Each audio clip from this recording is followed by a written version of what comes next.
I sat down with Dave over there, Dave Campbell over there.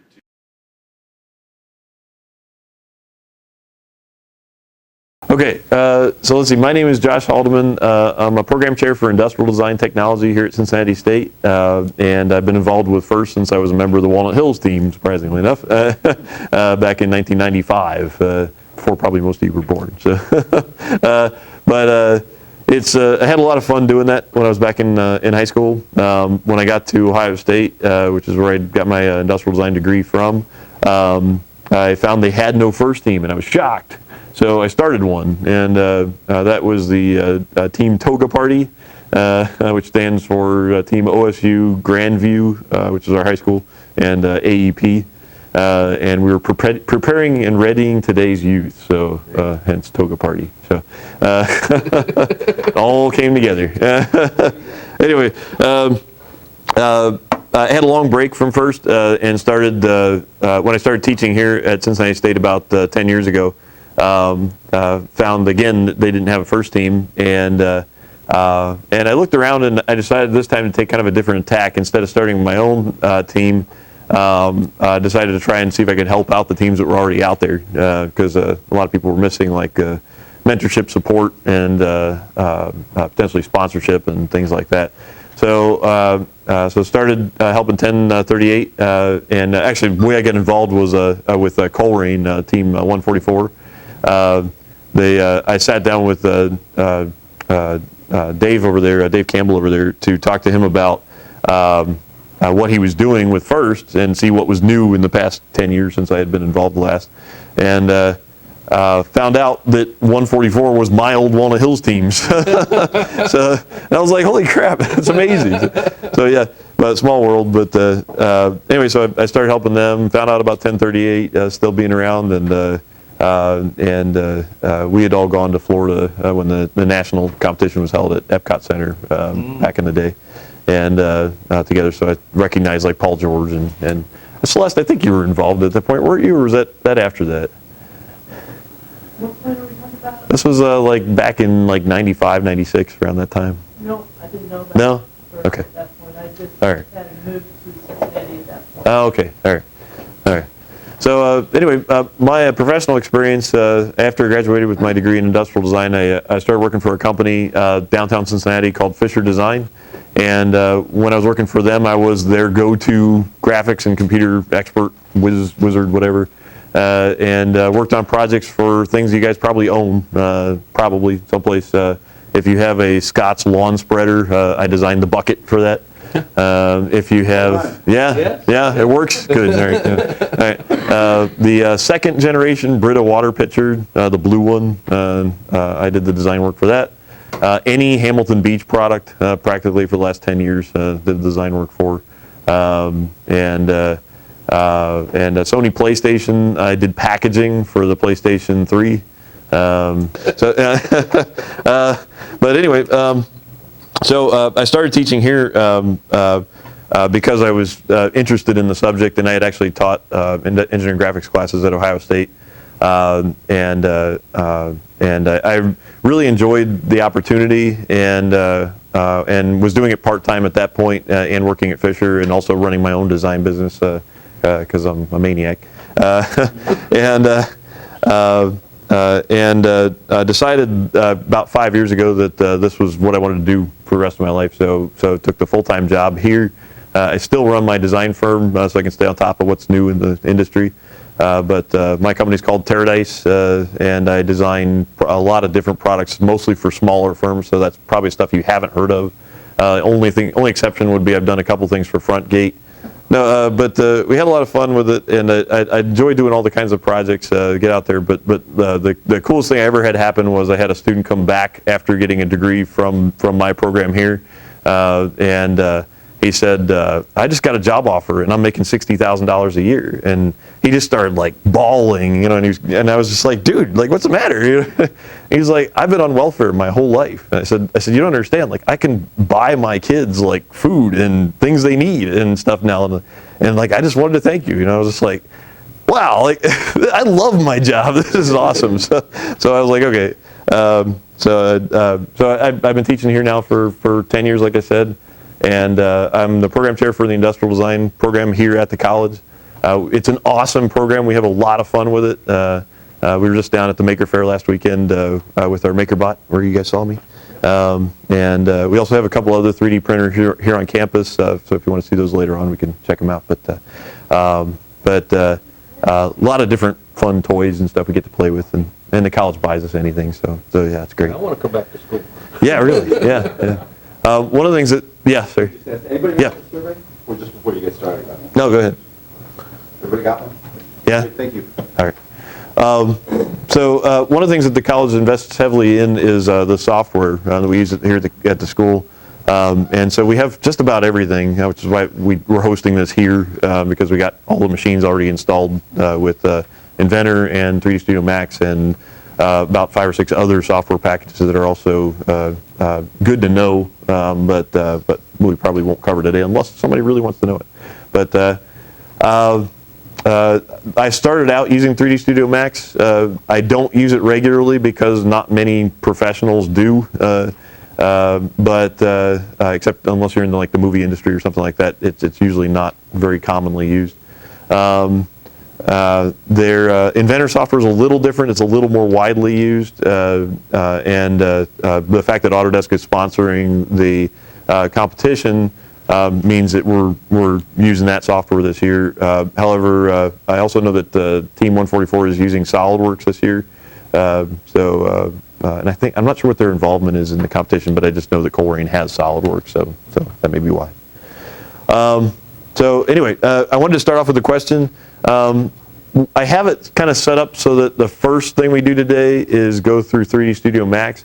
However, I know some of you guys have to take off early today, and I didn't want you to miss out. So I wanted to just kind of go around the room and ask, do you want to do 3DStudio Max first, or do you want to do Inventor first? Preferences? Anything? Anybody got any? Want to show Yeah. hands for Max? Yeah, show of hands for Max. Well, explain, Yeah. some of these guys may not know what Max is. Yeah, right. versus Inventor. 3DStudio Max is used for primarily for the animation portion of the FRC competition. It's set up to help. Let's see. I think what it does better than anything is it does rendering and animation. You can do modeling in it, but it's set up to do primarily rendering and animation. And I'll show you some examples of some of the things we've done in the past. Anyway, when you first log in, the first screen you'll see, and you probably already checked off of this, but I do want to go through this because it is very interesting how they do this. That standard improve your product experience screen that you see in all Adobe and Windows products, and you always just say meh. Here, don't say meh. Say yes. They actually listen. If you send them feedback, or your program crashes, or something wrong happens, if you send them an email, they will respond to you. And they'll say, oh, here, try this. Or we haven't seen that bug before, but we'll check it out. And I'm like, first time I had that happen, I was like, holy crap, they actually check it. So you say there, yes if you want to. Today, it's not really critical, but like I said, when you get back to your computers at school, whatever, you want to check that, go ahead. But for today, you can say no. Go ahead and hit OK there then, and that'll open our software environment eventually. So when the software first opens, you also, in addition to these screens, get a little introduction screen like that, and it asks you what you want to do with the program. There are some very useful, initial navigation movies that are built into this. That can be really handy for kind of getting you acclimated to it, and they're always there, unless you tell it not to be, to help you remind you where you need to be. So I just wanted to show you a really quick one of these, just to get us sort of all on the same page, and give you an idea what to expect from them. They're not very long, at least the ones I saw weren't. I'm going to make sure my speakers are up.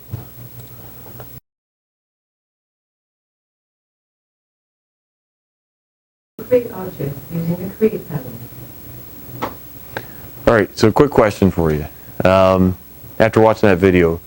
One of the things they went over was the 4 viewports and having access to all of them, but you have the navigation cube in every viewport where you can move from one view to the other.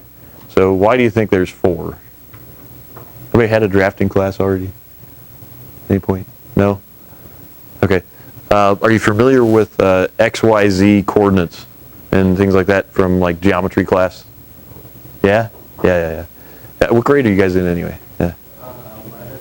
11? 11 and 10th. Okay. All right. What grade? Freshman? Okay. And Maddie, you're a sophomore? Sophomore this year? Okay. All right. Okay, the reason I ask is that's one of the critical components of this software and being able to understand like how you're working with the interface is understanding the purpose behind like those orthographic views. If I want to try and describe an object and I'm looking at it like this, then I can tell what it is. You know, I can move it around in 3D space and I can see what it looks like. But if I actually need to measure it, then I want very precise views. So I'll switch to like looking directly at like the top view of this eraser.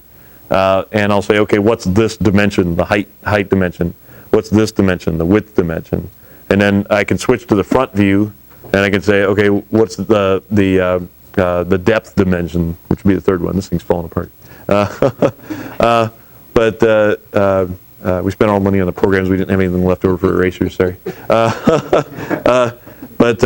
So having all 3 of those dimensions is kind of everything that you need to know in order to be able to operate in any of these 3D modeling packages. You have to be able to describe objects in at least 3 dimensions in order to be able to fully explain them. Now, this really only works for very simplistic objects, but it's a good way to get started. And I can show you kind of how to build something very simple to a very precise shape in the program. So let's go ahead and start doing that. And I'll show you what it looks like in all 4 views, and then also how to maximize the views and navigate around that menu and go from there. If you're familiar with the basic functions of the software already, if you've had any experience, anybody in here had experience with 3DStudio Max? Or used it before a little bit? Yeah. Okay, so I don't want to overwhelm you guys. If you feel like I'm explaining something that doesn't make any sense, stop me, let me know, and we'll make sure we get it covered. So, yeah, all right. Similar to Yeah, it is kind of actually. Blender's used mostly for like video game design, I think it is. Yeah, and this one's used, like I said, primarily for the movie industry. They use it for character building and backgrounds. Yeah, Celeste. At some point, can you go into how to import stuff from Blender? Yeah. I assume it should be trivial, but Yeah, it's relatively basic. There's a couple of formats that are sort of universal, but yeah, we'll talk about a lot of that.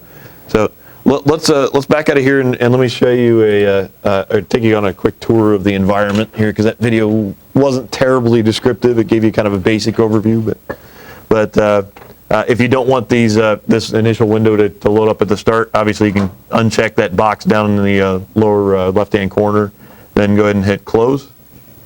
And what you start with is, like I said, the perspective window. It's maximized initially so that you see as much as you can see. On that window, you can see that there's like a little bit of a grid that's evident there.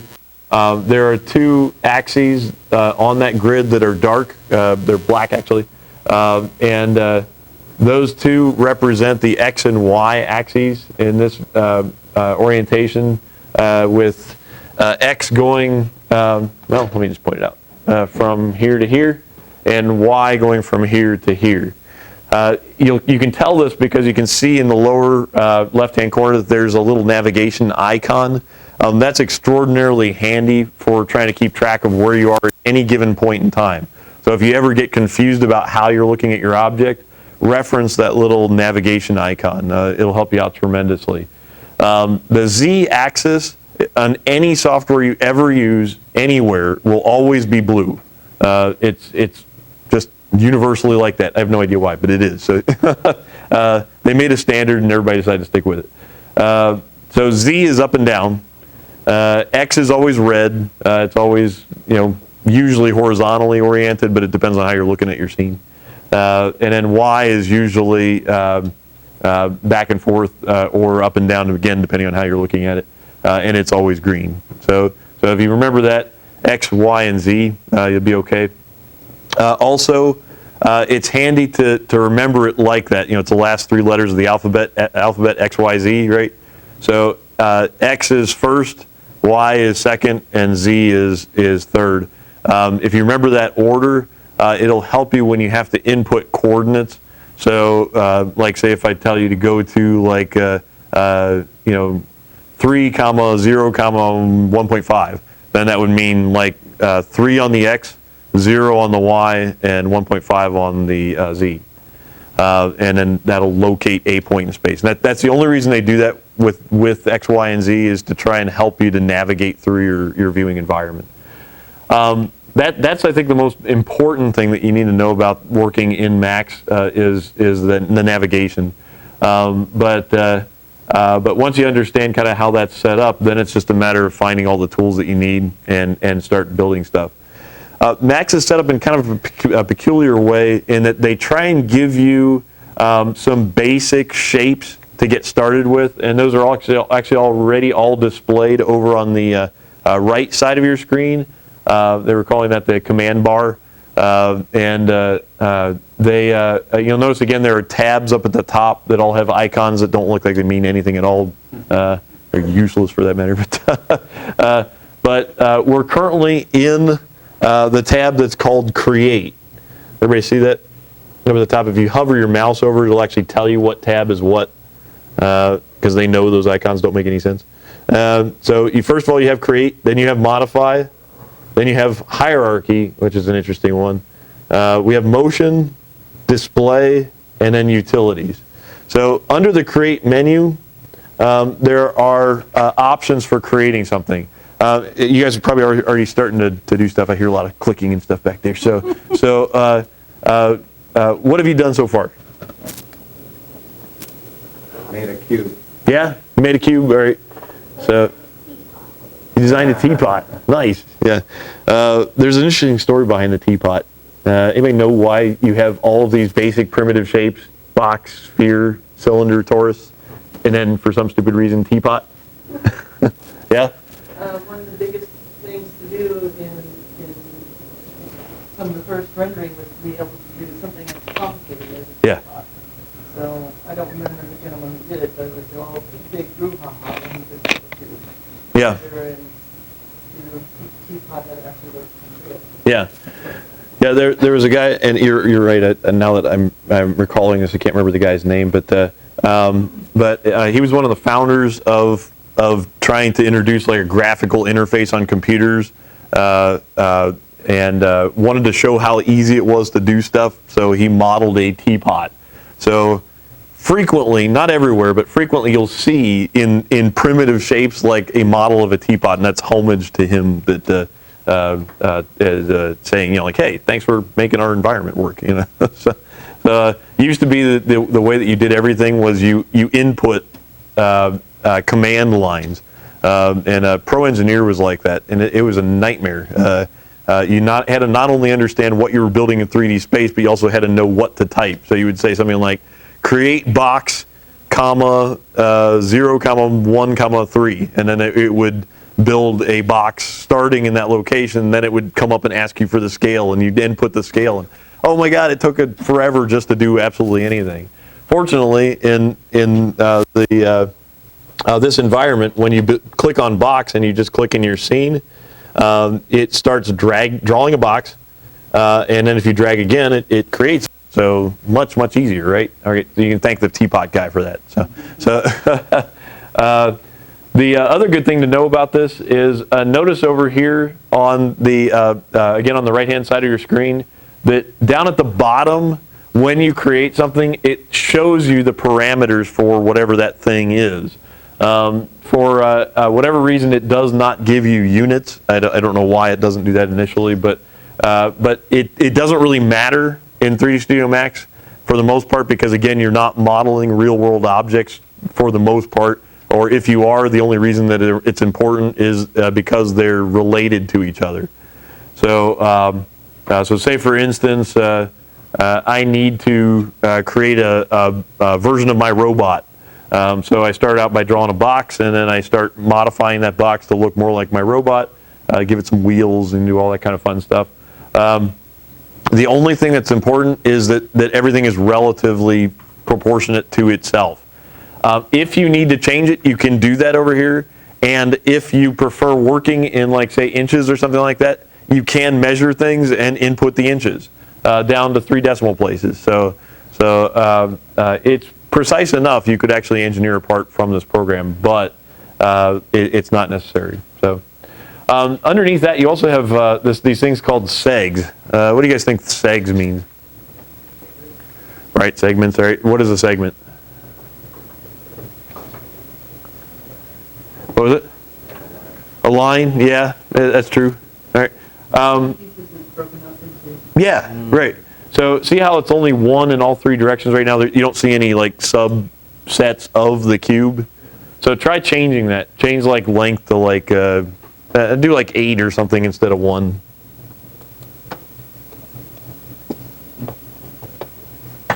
Oh, here, let me sit down so you can see it.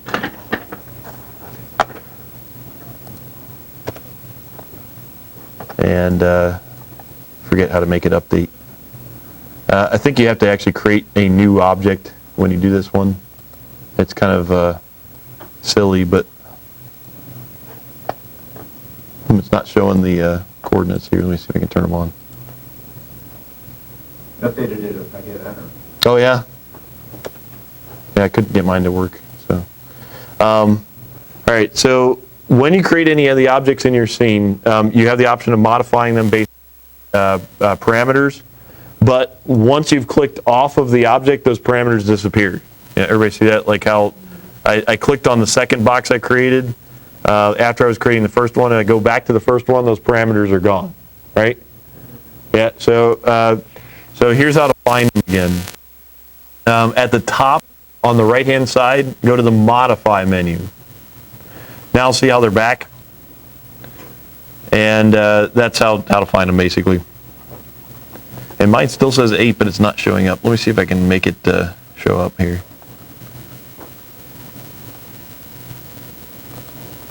Ah, there we go. I have a different perspective on mine, and it's showing up on.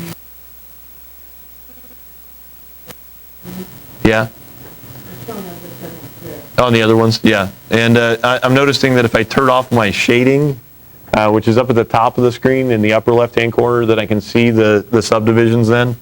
And again, notice if you count them up, and all 3 of the objects I've created so far have those 8 subdivisions in that one direction. So it should be 1, 2, 3, 4, 5, 6, 7, and 8.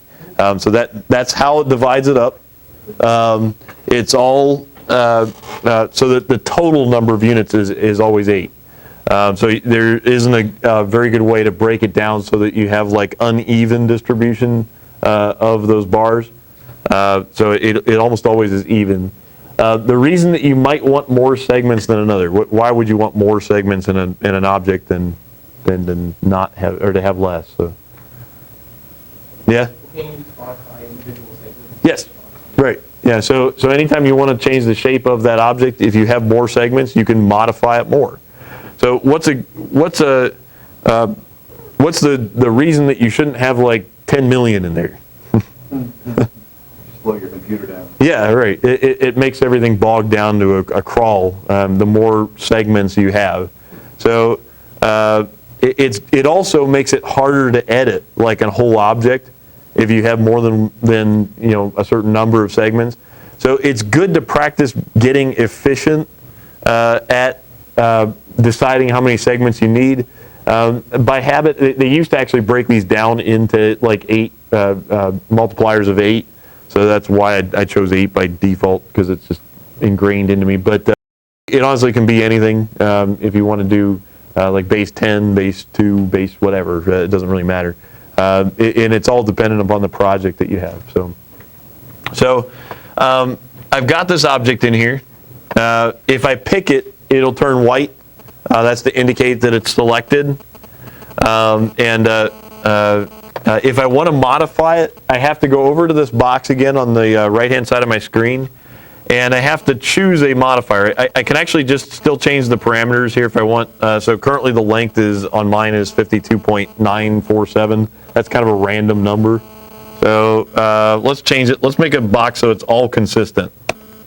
50 units length, 50 units width, and for the height, let's do something different. Let's try 25 there. All right, see how as I input those coordinates, it changed the size of the selected box? Yeah, is that working for you? Yeah, all right. All right, now what if I want to get rid of those other boxes? What do I do?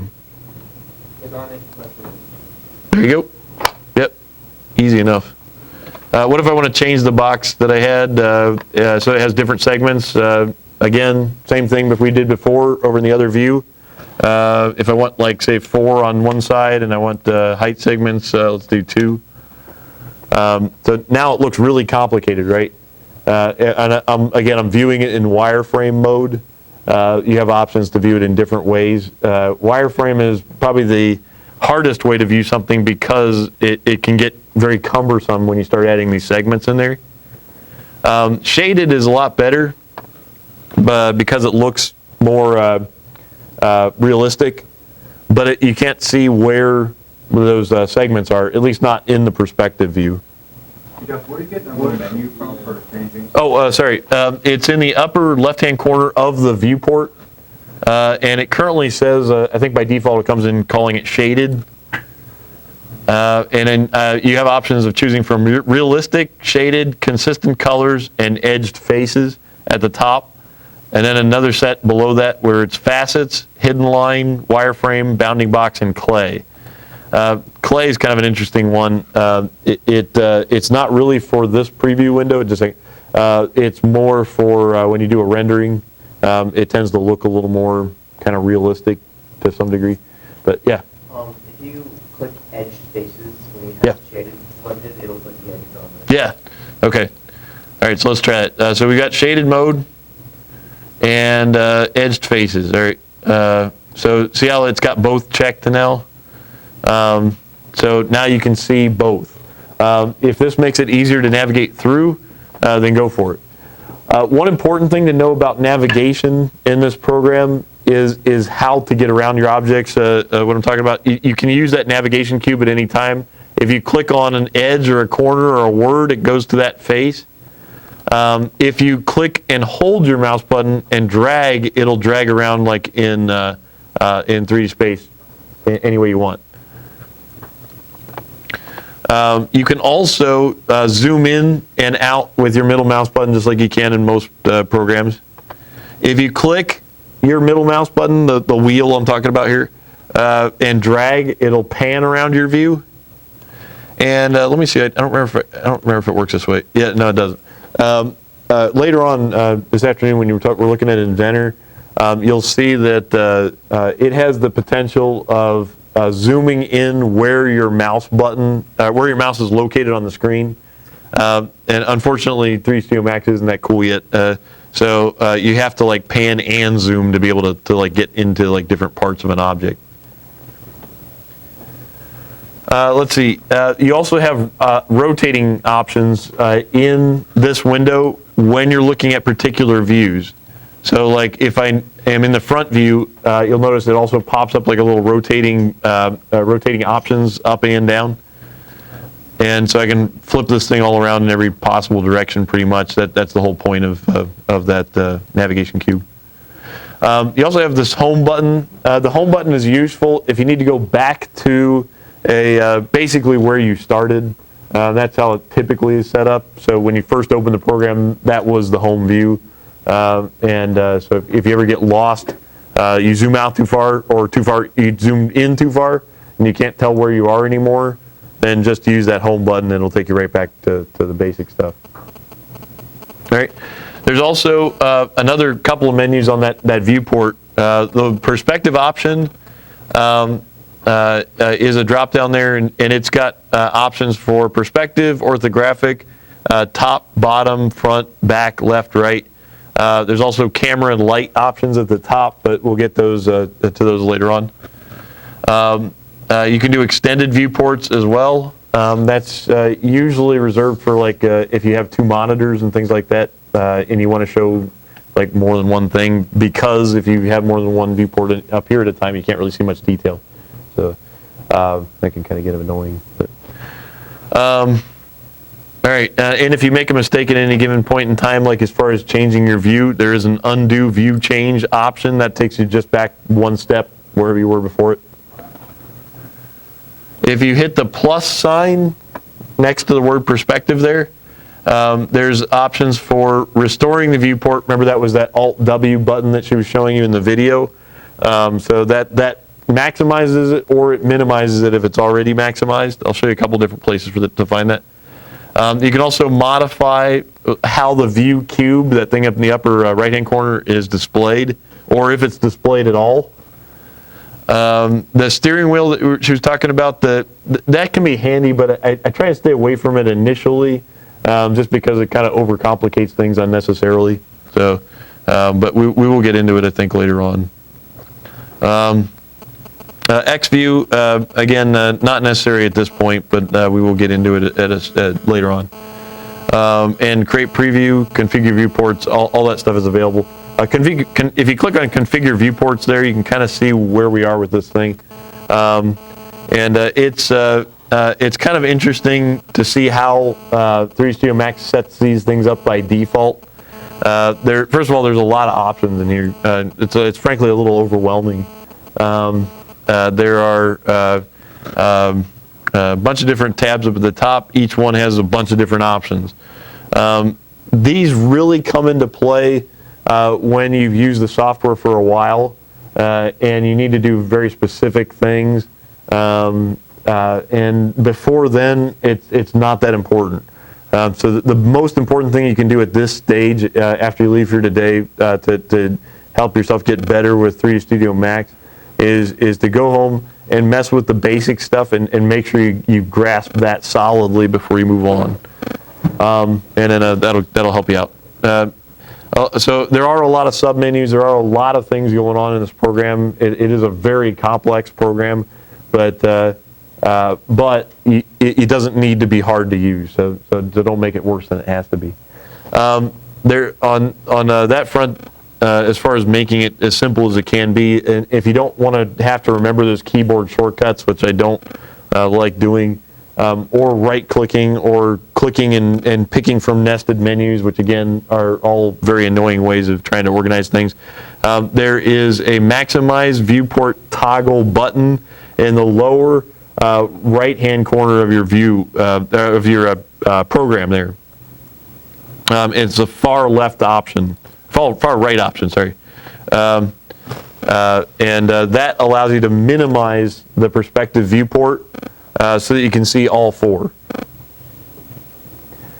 Anytime you set up an orthographic drawing of a product in order to fully describe it, if it's a simple shape, you need to have all 4 of these viewports. You need to have top, front, and either right or left side. This program uses the left side, but honestly, that's up to you. And you can reset that at any given point in time. The perspective viewport is there really just to help you kind of visualize this better. But again, it's not critical that it be there. It's just for visualization purposes. The other viewport will allow you to change how they're displayed as well. So any one of these, you can see up at the top of each window, you've got the option of changing it to shaded mode or shaded plus the edge face like we did in the perspective view. And we can go from there. So a lot of different options on that front. If you want to maximize a viewport besides the perspective one, just pick it and then hit that maximize button again in the lower right hand corner. And again, that's useful for seeing detail on stuff. So any combination of these things that you need to do, pick a viewport, maximize it, zoom in, zoom out, anything like that. You can do all that stuff. Every viewport works exactly the same way. like I said, you can set up all 4, so they're all 4 on the home view if you want. You don't have to, but it doesn't really make any sense, but but you can do it. So the reason they give you the 4 viewports by default is just so you can see an overall view of your product. So if you want to do the top view here, the left view here, and the front view over here, you can do that also. Again, it makes adjustments based on what kind of view you're currently in. So notice how we've got perspective chosen right now in each viewport. If I change that to orthographic under the options for perspective, then I can see those objects like head on, and they're not getting smaller as they go back. Think of perspective as like those railroad tracks converging as they go towards the horizon, and then you get the idea there. All right, let's say I don't want to make a box. Let's say I want to make something that's more complex than that. What's a way to do that? Anybody got any ideas? Let's start off with something that we should model. Just somebody throw something out there. If you got something in mind for your projects this year, or if you just want to see something. What was it? A gear. A gear? Okay. All right, that's a good one. All right, let's see if we can do a gear. First thing I'm going to do is I'm going to go to my Create menu. First of all, probably the best thing to do is to start a new file, just to reset it. Make sure you got everything out of there. If you ever want to save something you've done, you're particularly happy with the results, anything like that box is amazing. You can go to the little save disk icon in the very top left-hand corner of the program, and it'll automatically save to a directory called Scenes. A scene is everything in your viewports and any kind of cameras, lights, animation, rendering objects, things like that you have built into the program. So all of that stuff is all located in a scene file. So when you save these out, you just call it whatever you want to call it, and the extension is .max, .max. So that's native 3DStudio Max format. If you actually want to find your files later on, you'll notice that this save screen works a little weird. The menu at the top is history. So when you drag it down, like you don't have any other options than the first option that was there. So what you want to do is make sure you pick that Save In drop-down menu, and then do something like pick the desktop so you can, like I said, so you can find it later.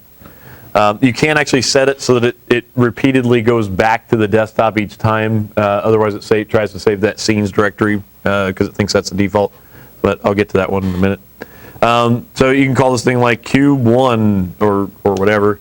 Hit save and then you're done. It's saved. Anytime you want to save it again, just hit save. Don't hit save as. Also, you can import and export file formats.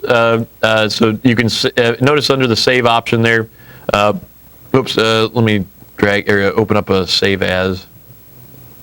I'll show you over here. I was going to try to avoid that, but if you click on the Max icon itself, that thing that looks like a 3DM and says 3DS underneath it, there are options for opening a new file there as well as save and save as. If I hit save as, notice my drop-down menu doesn't give me many options there. It's got 3DStudio Max, 2010, 2011, 2012, or 3DStudio Max characters. This being able to save into an older version is a very handy thing to have. Notice that there are no newer versions possible to save out as. So if you're using Max 2014 at home, the files you create here today won't work on that, unfortunately. It has horrible backwards compatibility. That's something they've never done very well, and I really like to see if they could improve it. But it's a request I've been making for a while, so maybe they did. Maybe the new version they've got it. But don't count on it, don't create anything that you absolutely don't have to have here. So anyway, so what if you want to save in a different format? So you can, like I said, Celeste, you were saying, you want to import and export from Blender. Go to File, or go to that menu again. Instead of hitting Save As, hit Export. But notice there are options for the export. You can save as non-native file formats or export to DWF. DWF is a drawing format that's typically associated with Autodesk products like AutoCAD and Inventor, which we'll look at this afternoon, but isn't terribly useful for a lot of other things. So what you want to select is the export option. And in this menu, you've got tons and tons of stuff to export as, including even like Adobe Illustrator files. And that's kind of cool because you can like make 3D objects and bring them into Illustrator and manipulate them. It's really awesome. There's also down at the bottom, you can see that there's one called Stereolitho. That's for 3D printing.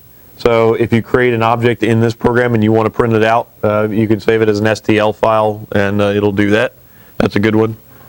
You also notice the AutoCAD formats up there. There's DWG and DXF, as well as the DWF that we were looking at before, published to DWF. IGES is another good one.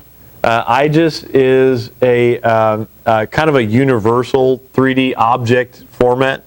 Almost any software package can open that. It's been a while since I used Blender, but if I had to take a guess as to what format will work in Blender, I would say try IGES first. It usually works everywhere. One thing to note about the AutoCAD formats is that they're almost all 2D files. They just save like outlines of objects, not actual like three-dimensional geometry. So good to know that too. 3DStudio obviously is this program, Autodesk Alias is another 3D modeling package. So the rest of those are very specific kinds of formats. OBJ can sometimes also work with the 3D printer files. But explore there. I don't think I've ever used an HTR file or FLT or DAE. A lot of those are very specialized. So yeah. Does it give you control over how many polygons it puts on a surface or thing? Some of the formats will, some of the formats won't. So STL will, I believe. At least it doesn't. I didn't see an option. No? Okay. Let's try it out then. You were doing STL, you said? Yeah. Okay. So let's try it, saving it. Usually, in a lot of these programs, it'll pop up with an options button or an options menu after you hit save. Yeah, that's all you get on 3DStudio. So it just saves whatever you have on your screen. So if you have a whole bunch of segments on your object, then it saves a whole bunch. If you don't, it doesn't. So yeah. Okay. All right. So we wanted to open a new file. So I'm going to hit new. And notice when I do that, I got options again. Keep objects in hierarchy, keep objects, or new all. Almost without exception, you want to hit new all. There are exceptions, obviously, to every rule, but so when that happens, the exception is if you have a scene open and you want to put something you already created into it, you can choose new, and it'll keep what you have and then bring something else in. You can also go to that menu again and choose import. And notice that there are options for merging files. You can replace stuff. You can import non-native 3DStudio Max files into the software. You'll find when you're doing that kind of importing and exporting that the formats are often very fragile. If I create even a cube in 3DStudio Max and I export it as an IGES file, when I open it in a different software package, stuff will be missing. Like, it just won't work the way it's supposed to. So it's really kind of annoying. But every once in a while you'll find that there are certain formats that work well for you. And I would encourage you guys just to try things out and see what works with what program. Make a list of all the import and export options you have for each program you're trying to use. So like go into Blender and say export, and go into 3DStudio Max and say import, and just see what the options are. And you'll see what you have and what you don't. Notice there's also an options button down here in this Save As menu here. This is the preference settings menu for the entire program. Anytime you want to change stuff in the program, pretty much anywhere, you can do it through this menu. Things like currently in the General tab, and notice I have only 20 undo levels. Well, I'm really a klutz, and I don't want to. I want to make sure that I have the ability to undo everything I do. So change it from 20 to 100, and that'll ensure that I can go back and retrieve a file that I've really screwed up. If I go down here, I can see that there's options for like spinners. We don't need to worry about that. Control panel, UI display, a lot of different stuff in here. Let's see, under file, there's some useful things like recent files in the file menu. You can tell it how many to show. So if you have a scene you're working on and it requires a lot of different formats, you can choose to change, or a lot of different files. Sorry, you can choose to change that menu. So that's more, but anyway, you get the idea. It's really basic stuff. There's also a good one up here called inverse kinematics. That's a very complex term for relatively simple concept, and it gets into the animation component of the program, which we'll talk about in the third part of the class today. So, all right, so cancel that. Just wanted to show you that's there. And let's try to see if we can make a gear. Go to your Create tab, and notice that you have a couple of options here. You have geometry options, and you have under here you have 10 basic shapes, none of which is a gear. You have box, sphere, cylinder, torus, teapot, cone, geosphere, tube, pyramid, and plane. From the drop-down menu, though, that's right under where it says Create, right under, I'm sorry, where it says Geometry, you can also choose things like extended primitives. Extended primitives have a few more useful things like hedra and chamfer box and oil tank and spindle. And a lot of these can be very handy for creating more complex geometry and shapes and things like that. However, there still is no gear option. You can do compound objects, which is kind of an interesting one. That requires, for the most part, that you have some basic shapes already built, but I'll get into that a little more. Particle systems is amazing. This is, if you've ever seen the animations that people have turned in for the animation portion of the competition, and you've seen the people have it raining and things like that in their scene, they didn't individually create all the raindrops and then make it rain. They used the rain or blizzard or pea cloud or whatever choice from this menu, and then just assigned it and told it how much of rain to fall at any given point in time. That's it. It's really simple to do. So you could, and that's one of the things you'll find to think about 3DStudio Max that's unique, is that there are a lot of plug-in kind of feeling options for the program, where you don't really have to do custom creation. Really, more than anything, you're just picking stuff from a menu and then assigning it. You'll find it more often than not. Patch grids, body objects, doors, NURB surfaces, windows, mental ray, stairs, all the stuff is more complex things and is usually reserved for specific applications. But they try and give you a good variety of stuff to mess with. Mental ray is kind of an interesting one, but it's only got one option in there, which is called Mr. Proxy, and we'll get into that one. All right, so let's go back to the standard primitives for a second here. Let's go to our orthographic top view. Go ahead and click on that, and then maximize that window. Remember how to do that in the lower right-hand corner of the program. And what I'm going to do is I'm going to create a cylinder first. So I'm going to choose from my standard primitives. I'm going to create a cylinder shape, and let's say, trying to decide how I want to do this.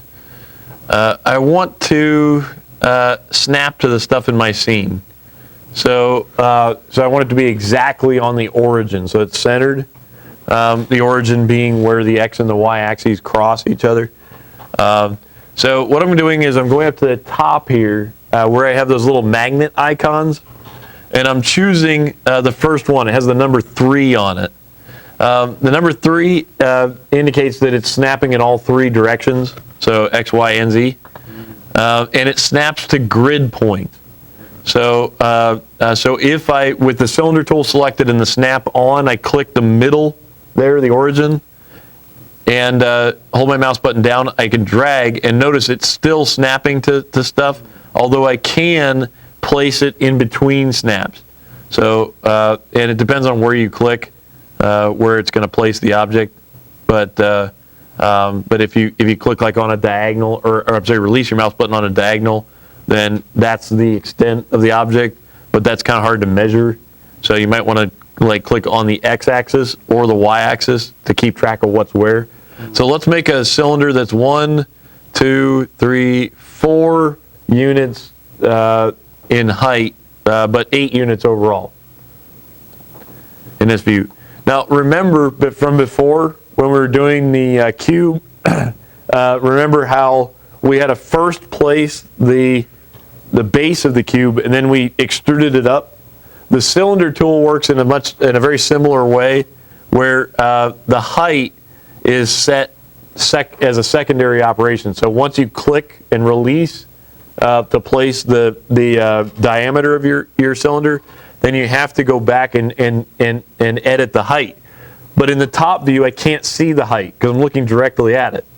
So you can look over on the left-hand side and you can see that it's giving you a number. Right now that number is negative on mine. But if you move your mouse like left or right, it'll change that. But it's kind of an inelegant way to resolve your shape. You have no idea how tall that thing is at 10. That may be really tall, or it may just be like one grid unit tall. So what you can do is use your navigation cube, change to a perspective view, and now you can kind of see where things are going. Unfortunately, when I did that, I accidentally clicked on my scene and set the height at 10, but that's okay, because remember, you can adjust it. If I change the height, I say 10's not right, let's do like 5, then just change that and it updates it automatically. Also notice that we currently have 18 sides on our cylinder, and it looks kind of blocky, doesn't it? Yeah, it looks like it's really faceted. So try changing that. Change that to like 32. And notice how it gets a lot smoother. Change it to like 64. Again, that base 8 thing. And notice how it gets almost looking like a perfect circle. However, with 64 sides, that's fairly cumbersome geometry. Like you create 3 or 4 of these things, and that's going to slow your program way down. So does it have to have 64 sides to be a smooth cylinder when you render your object out? Let's try it. Let's go back to 18 for a second. Here's how to render your scene. Over on the right at the top, this is on the part that would be the ribbon in Microsoft products. They have 3 icons that look like tea kettles. The first one there is the setup for your render. So like how well is it going to render, what size, what format, all that kind of stuff. Then you have a render, the frame window, and then you also have render production. If you just go ahead and click the rendered frame window button there real quick and see what happens. What do you guys get? Nothing? Is it all black? Yep. All right, so why do you think that is? There's no lights in our scene, right? We haven't set anything up yet. Right, so we're seeing nothing. Remember, even if you have objects in your scene, if you show nothing in your rendering, it's because there's nothing lighting it up. Remember we found that before? It was under orthographic in the options at the top of the viewport. That there, if you click on lights there, I don't think we have any options for it yet. Let's try it. Hey, quit it. Nope. No lights in our scene. So let's create one. I'm going to do this a different way than showing you on the on this menu on the left hand side or right hand side of the program. Sorry. If you go to your create menu at the top, notice that it has all the same options that we had over here on the left. Like so, see how standard primitives is up there at the top, all that kind of stuff. Notice how down in the second section there that there's a one called lights. If you go to standard lights, then go to let's do an Omni light. And in order to place it, I'm going to go into like a front view here, and I'm just going to kind of click above the object any place.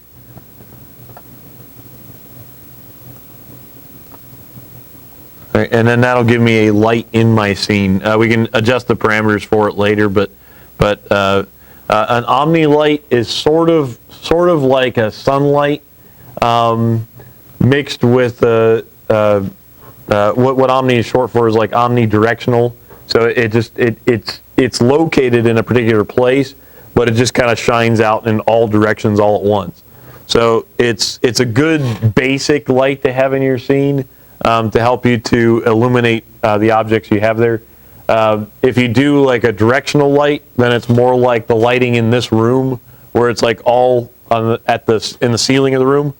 But it's not like necessarily like just in one place. It's kind of like all over. If you do a target or spotlight, those lights are more like a hot spot in your scene, so you can like highlight something if you want to do that.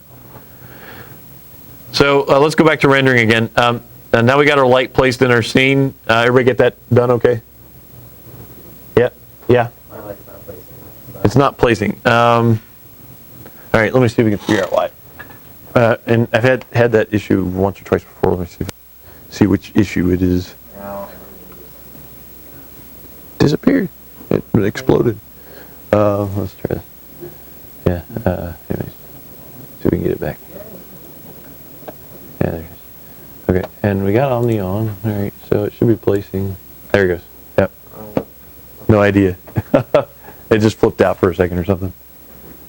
All right, so like I said, what we're doing is we're trying to see if we need this faceting when we do our rendering. So, or if we have to set up our level of sides higher. So let's do a quick render. And boy, we're still not getting anything.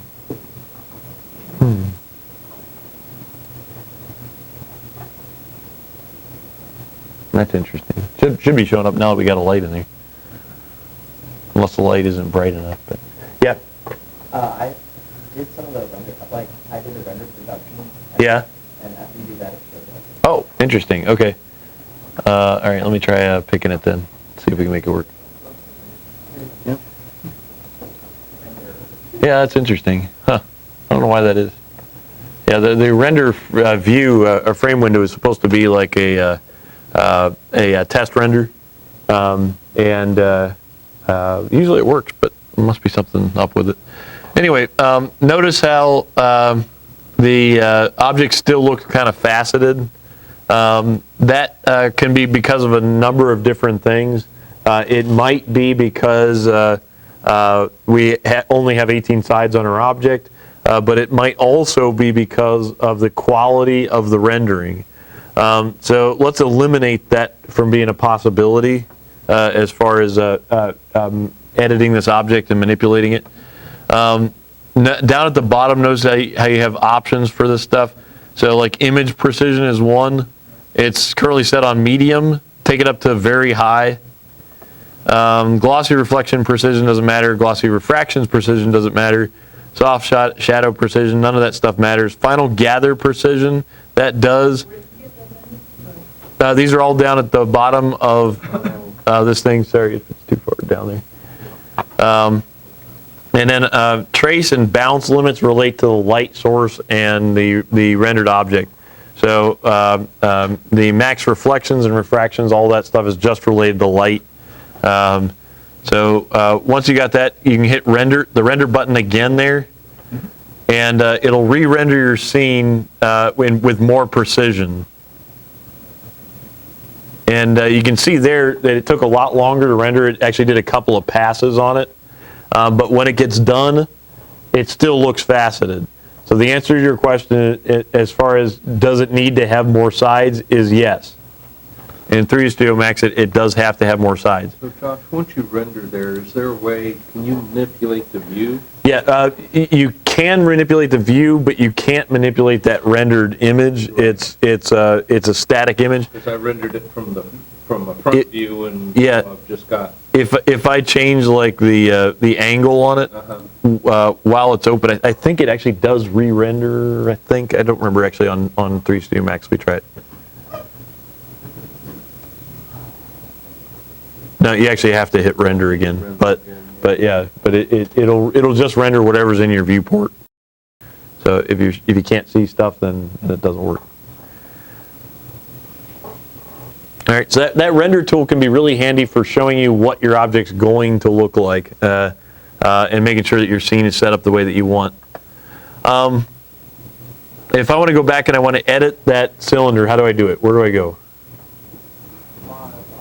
Modify, right? And if I don't have it picked, nothing shows up, right? So you got to pick it. And when you do, then you can change the options there. The sides, like I said, it's 18 to begin with. When we got up to 64, it looked pretty round. So let's try that. Do 64, and then do another rendering. And let's see if that's high enough to give you a decent result. Josh, when I select the object, I'm not getting the parameters tab. Click on modify. Oh, okay. Yeah, Got it. yeah, that's There right. we go. Makes sense. Yeah. Josh, it also seems to make a huge difference if you click smooth or not. Yep, right. It definitely does, yeah. And I've had smooth on this whole time, but it's still been rendering kind of looking crappy. So so when I change it up to 64 sides, now notice how in your scene you can still see the faceting, like it still looks like there's individual parts to it. But when I do the render, it doesn't. It looks a lot nicer. So you reach a certain point when you're using this program where adding more segments or more sides is not important. It's not relevant. So and you'll find as you start working with it, like where that point is. It's usually between 32 and 64, roughly. But you want to make sure you stay efficient, again, because if you don't, then the file size gets to be huge. And when you try and save it onto your flash drive, you find, hey, it doesn't fit. So, oh well. All right, so we're done checking that. We know that's going to work.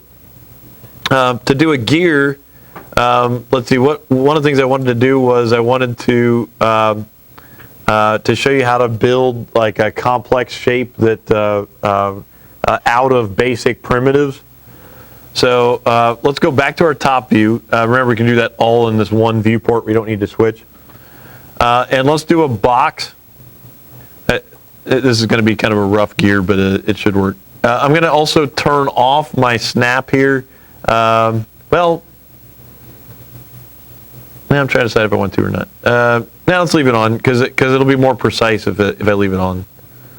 So I'm going to do a box that's this shape, and I just want to make it so that it goes into the object. I don't care about how far in it goes, as long as it's going all the way into the object. The height, we're still setting. We haven't set it yet.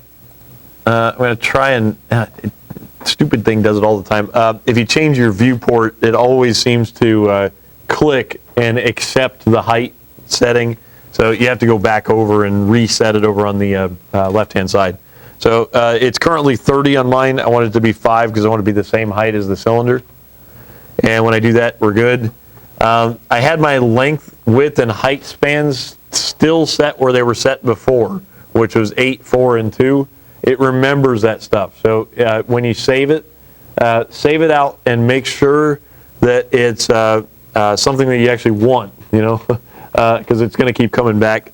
And if you set it back to 1, 1, and 1, then it's a more simple shape, but it'll remember that for the next time.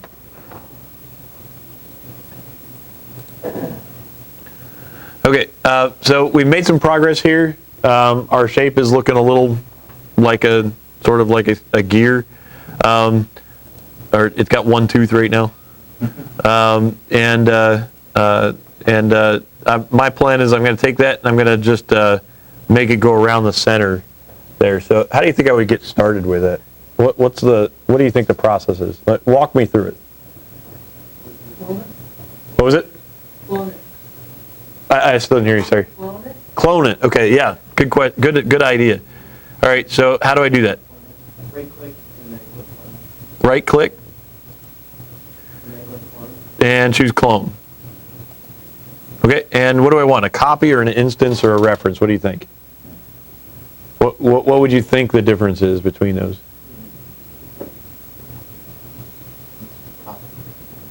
Instance is gonna, is that gonna basically modify it as a group then, if you change one? Yes, right, exactly. And that's a really important distinction to make. When you're doing a copy of an object, it's an independent object. Anything you change on it, it changes that way for everything. On an instance, it just repeats whatever the original was, or if you modify the original, it will update the instance also. So make sure you know the difference between those two. The reference object is not relevant at this point. It's more of like if you want to create a copy of something so that you have it that you can refer to, but it's not an actual object. So either copy or instance, and in this case, an instance makes more option, right? Because it's a gear. Yeah. All right. So go ahead and hit OK. You'll run into that situation where it's not always the best choice. So make sure you're aware of that. That's there. Okay. So I got my copy. Is it in my scene? Doesn't look like it, does it? Right? How do you tell that something has been created in your scene? 3DStudio Max, I think, does this very poorly. I think they should come up with a way where it like makes this big, like, you know, the color of the background changes or something, and then it plops the object in there. But the way it does it is actually there for a reason. What they want you to be able to do is place the new object directly over the top of the original. So it is there, but it's behind the original box, or in front of it, or however you want to determine that, or decide that.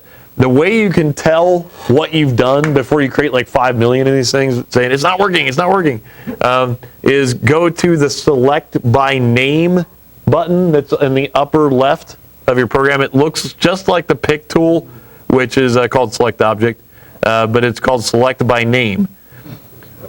When you do that, it shows you everything you currently have built in your scene, including the lights. So now we can see we have box 1, box 01, box 002, and cylinder 001 plus Omni Light 001. All right, so that's kind of cool. Let's see, so how do I move this object? Rotate it around the origin. Would you rotate it around the origin? Okay, so how do I do that? I need to, it sounds like I need to adjust the axis somehow, right? Yeah. Okay, so how does that work in 3DStudio Max? Anybody messed with it enough to find that yet? Yeah, Maddie, yeah? You right click and Right click on it again? you can What was it? rotate. Just choose rotate. Okay, now what that does is that allows you to rotate around like itself. But how do I adjust the center point? Like where it's rotating from? Did the division What was it? did the pivot point center? The pivot point center, yeah. Well, what do I do with it?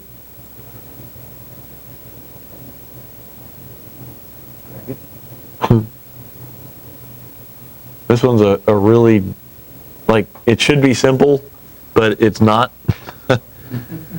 type of thing. It's up at the top, and it's this button that's called Use Pivot Point Center. And you can, the weird thing about it is that you have to you have options here. First of all, you can use the selection center, you can use the pivot point center, or you can use the transform coordinate center. And in this case, the transform coordinate center coincides with the origin in our scene. Yeah, and now when I rotate, it rotates based on the origin in my scene. Weird, huh? All right, so notice what it's doing when I rotate here. Notice how, excuse me, that it has, I'm clicking on the outer ring, first of all, to rotate around the correct axis. And it's changing that Z coordinate. So X is staying the same, Y is staying the same, Z is changing. Notice how it's really hard to get it to go exactly to a new coordinate. Like if you want to go 90 degrees, like you can always get kind of close to it. Actually, that one worked, but most of the time you can always get kind of close to it, but never quite exactly where you want it. When that happens, what you want to do more than likely is type in the coordinates that you want to move it to. So notice down here at the bottom that when it updated that the new value went in on the bottom there. So it's right here, right kind of dead center, sort of, not quite offset, whatever. Anyway, and so that rotation was negative 90 degrees. Why it's negative versus positive, I don't know, because we went clockwise, but it maybe have to do with how the axes are set up. So if I want to do that gear again, and I don't want to have to mess with trying to get it exactly at 90 degrees, then I can just make sure I have the rotate tool selected, make sure I have the pivot point in the right place, also make sure I've cloned the object, and just type in like a new value. But here's the trick. Let's go ahead and do this. Let me clone it first, and another instance. And what am I going to type on the Z? Is it negative 90? Maybe. Let's try negative 90 first. See how it doesn't change? That's because it's using the world space to determine where its location is. So negative 90 is no longer the correct thing. That's where it currently is. So change it to 180, and that puts it in the right place. Josh, how do you select what axis it's rotating on? Because I'm good question. rotating on the Z. I don't. Yeah. Spinning it differently. I kind of jumped over that real quick, so let me go back to that real quick. If I need to change the axis of rotation, the navigation icon for this is right in the middle of my scene right now. Let me move around so you can see it a little better. It looks like a circle, or a sphere actually, with three parts. It has a red circle for the X, a green circle for the Y, and a blue circle for the Z. So I'm rotating around the Z, so I'm choosing the blue ring.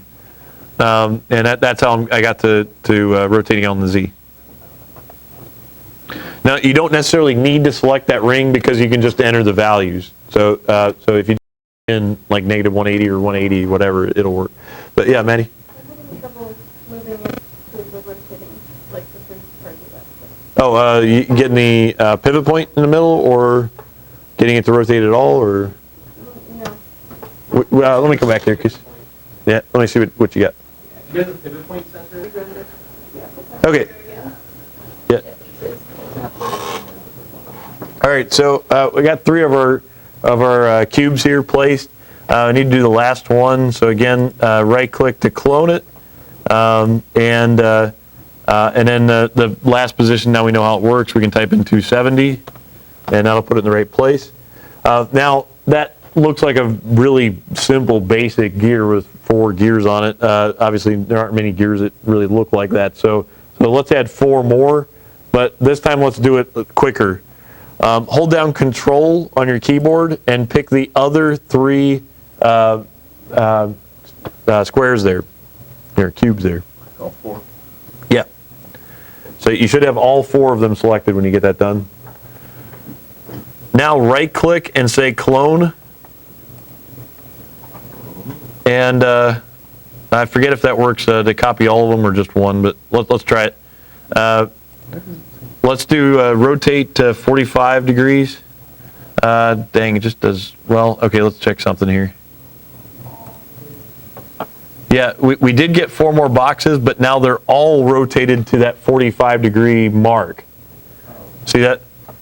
On my select from scene drop down list, I've got boxes 5 through 8, but when I rotated them all to that one position. So what I need to do is I need to pick them one at a time, which I really can't do this way because they're all on top of one another. I can't see which one's which. So if I choose from the menu options there, I can see what I have selected, and I can just do it that way. Whoops. And you do what? Select by name? You can do select by name, yeah, and then that will allow you to pick just one of them. Hit OK, and then you're good to go. So what's the next value that I would type in? Yeah, that's a challenging one to figure out. Right? Negative 45. Negative 45? All right, let's try that. Hey, it worked. All right. And then 135. 135 is right the opposite. So yeah. So let's do box 7 next. Rotate that. 135 is one of them, and then negative 135 is the other one. Yeah. All right. So box 6. Rotate and negative 135.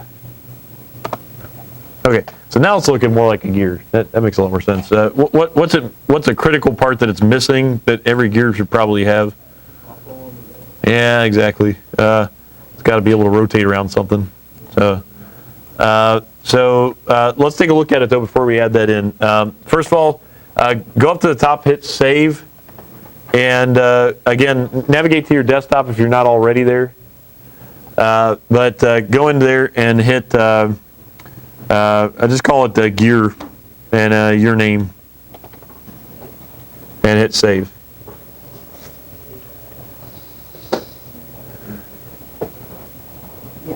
All right, and then let's look around it. Take your navigation cube and just kind of adjust your angle and position and stuff. We have the shaded with edged faces mode currently on. If you turn off edged faces, then it looks more like a gear. And this is actually how you do, I would say, roughly 80% of the modeling in this program is using just these primitive shapes, putting stuff together so that they overlap each other. And it's a very effective method for creating a lot of different stuff.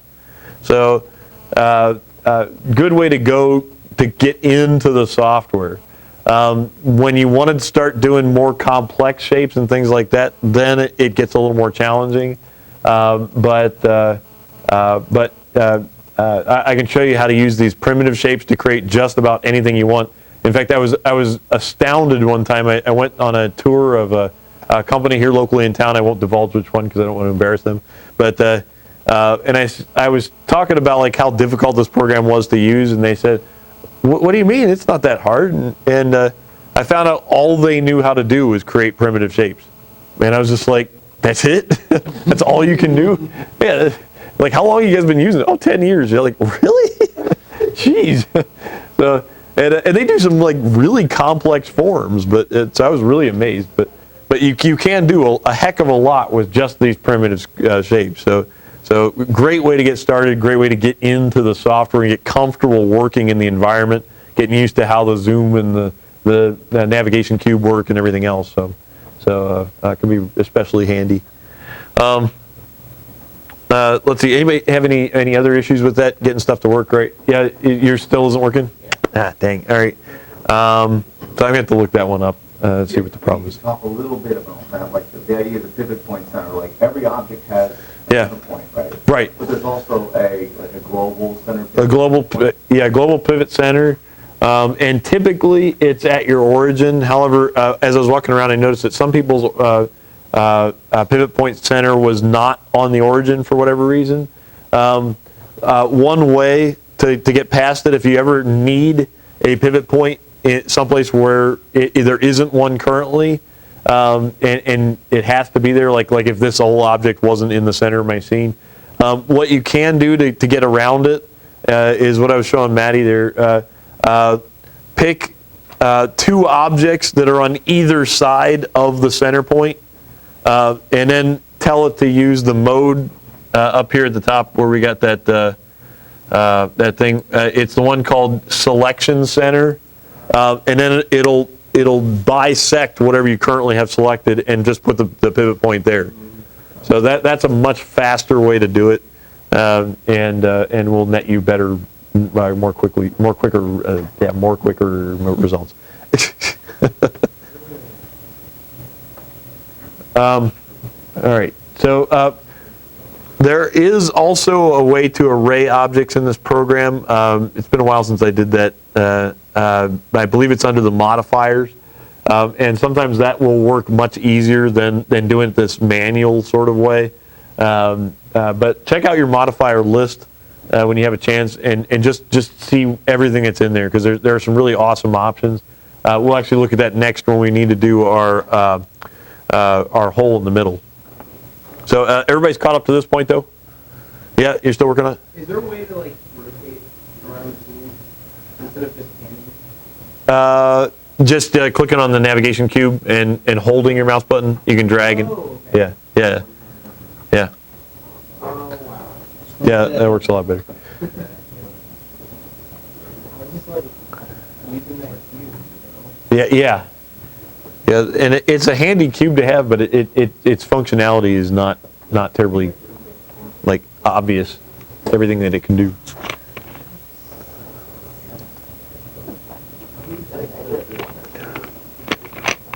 All right.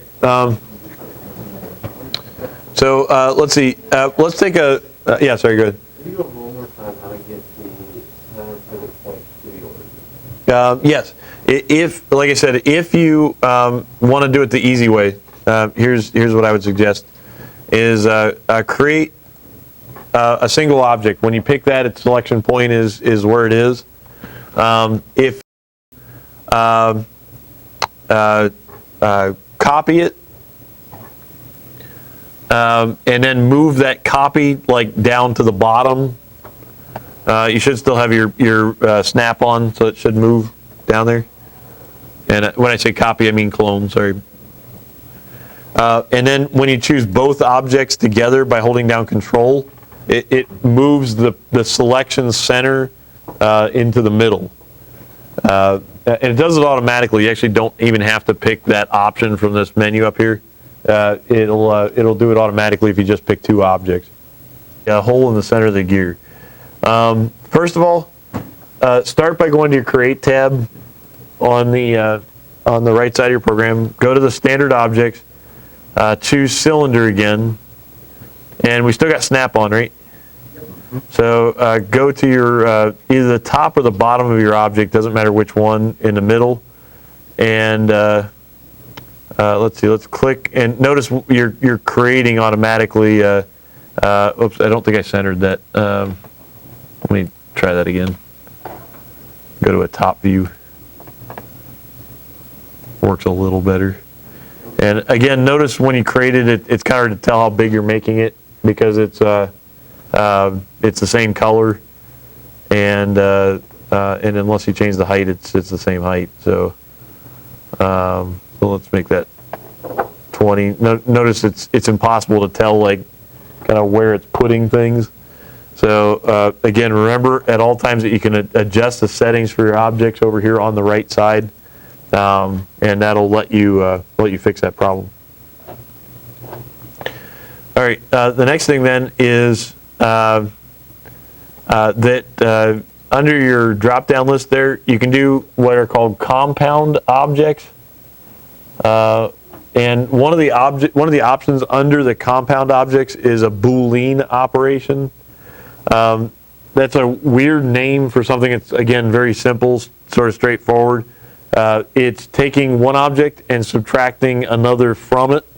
So all we need is to just Boolean the 2 of those together to create the shape that we want.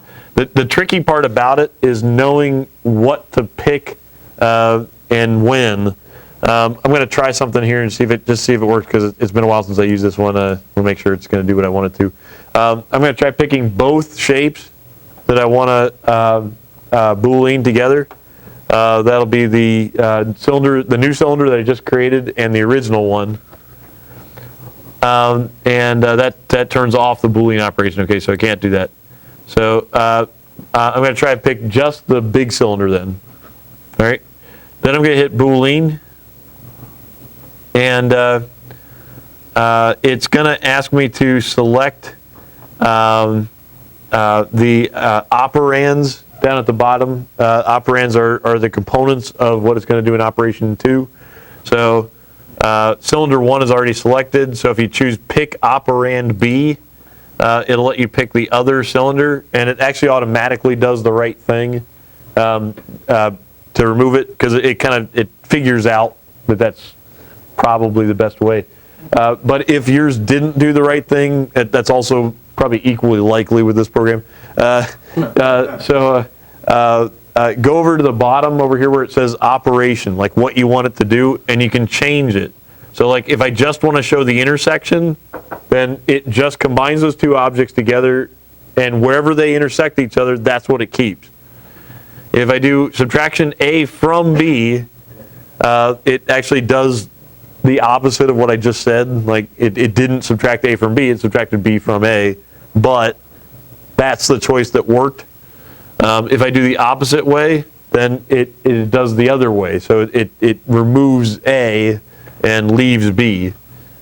I can also do a cut, which doesn't really seem to do anything. You can try the different parts of that, but it depends on what you're trying to do on that front. But as you saw, the selection we do want is the one that's called subtraction A from, or A to B, A dash B, whatever you want to call it. Okay, and that's how to modify shapes, and that's the really cool one, because you can do a lot of different things with the Boolean operation, fairly straightforward, in a fairly straightforward way. It lets you do just about any shape from any other shape, so without a whole lot of issues. All right, so that's our completed gear here. What I'd like to do with this gear is I'd like to show you how to assign some materials to it, and then render it out, and then also show you how to do some basic animation stuff with the gear. So first step is make sure you got your file saved. Always. Oh, right, and I did want to show you that before we move on. In addition to these compound objects, you also have the ability to edit or modify any primitive shape in a multitude of different ways. And if you just want to follow along for a second, we'll come back to the gear, but I want to start a new file so it's clear on this front. If I create a basic shape, let's do something we haven't done before, like a sphere. All right, and I go to my modifier tab. Notice that there's a drop-down menu there, and this is all modifiers that are available for editing a sphere with. So, and notice there's just an absolute ton of them, and in fact, it's so overwhelming. Like there's no way to get through them all, even in like one lifetime, really. But but there are some good ones.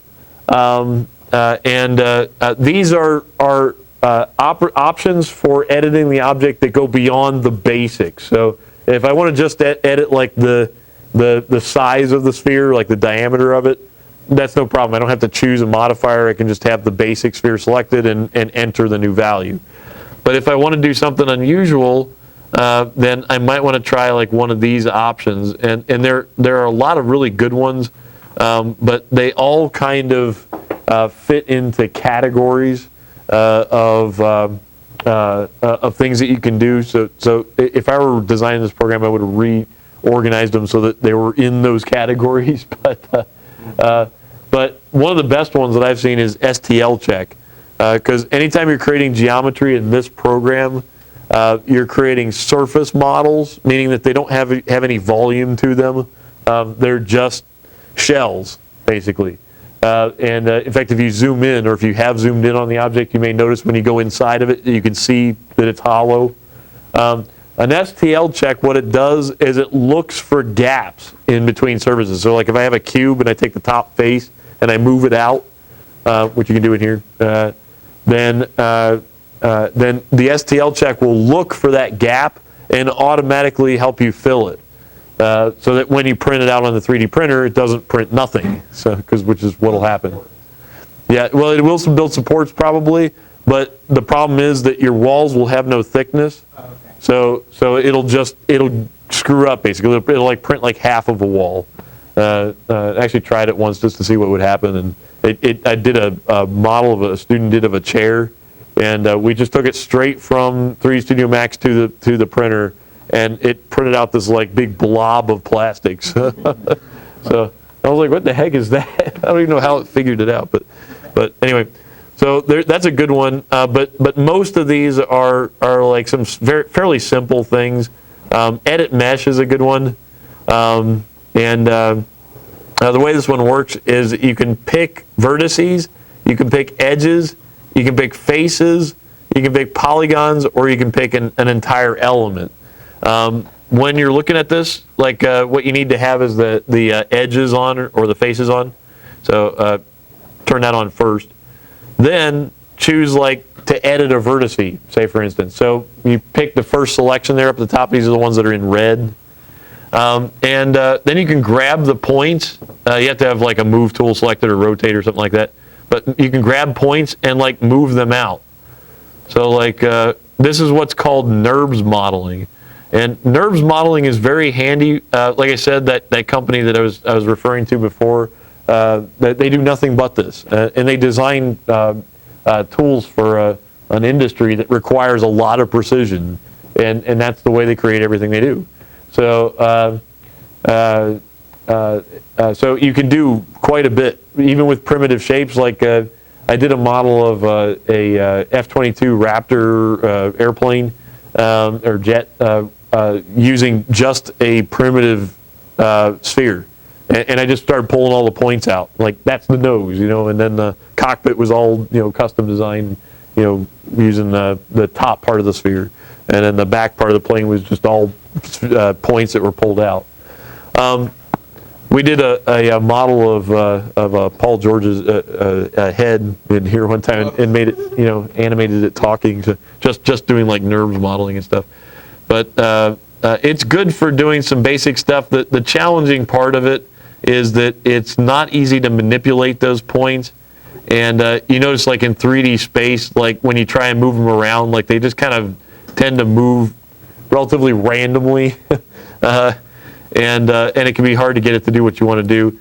What I found that works is if you go to like a side view and like pull the points in and out and toggle between like a shaded mode and like a wireframe mode. Sometimes that will work better, and sometimes you have to combine views so that you have a wireframe of one and then the resulting shaded model in another, both in like a perspective window, so you can see what you have to do. But because like right here, like you can see I'm editing points and I'm pulling them all out, but I can't tell where those points are in space or what the result is going to be when I go back out. So if I go to a 3D view now, like it may have done the right thing, it may have not have, and I can't tell from the wireframe. There's almost no way. So turning the shaded mode back on lets me see the result, and then I can tell. If you plan this correctly and you do it right, like I said, with a lot of precision is possible. You can move specific vertices to specific points in space.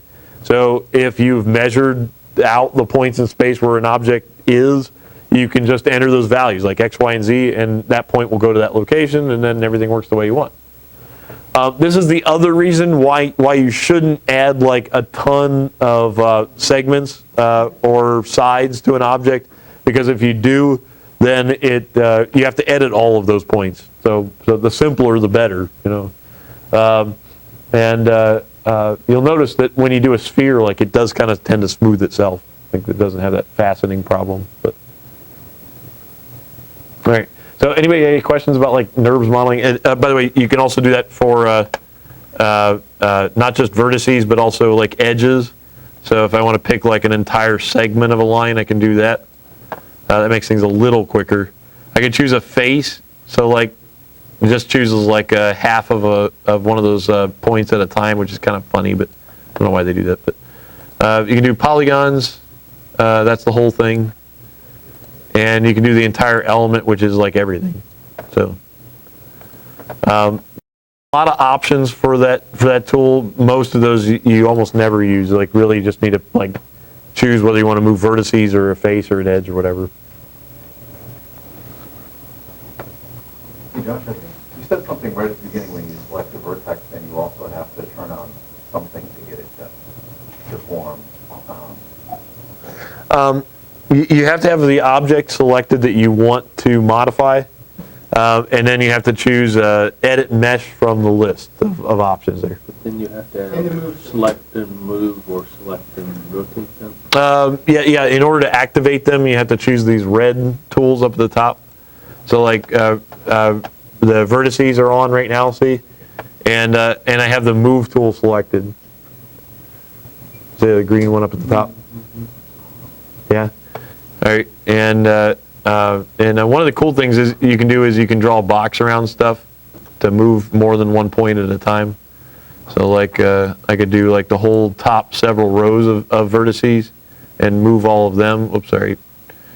Forget which program I'm in frequently. So now it looks like he's in the Shriners, I guess. I don't know. Does look like a fez of some sort. All right. So so you can try out all those tools. The edit mesh is surprisingly useful. I think I use that one more than anything when I'm using 3DStudio Max, just because it lets you do so much. There's so many possibilities there. But now let's go back to right. I wanted to show you that also. You can also delete vertices on an object. So you pick it and just hit the delete key on your keyboard, and you got to be aware of what it does, because it deletes more than just a vertex. It like also like removes faces and things like that. And it seems kind of random. There's not a whole lot of control over it, but you can kind of see like if you work with it, what it trims out, and then go from there. You can additionally detach one vertex from another. Like say I want this part to just fly off into space. If I choose detach, it'll ask me what I want to call it, and then that object, that point will be a totally different like shape. It's no longer editable with the existing stuff, or the existing selection. Sorry.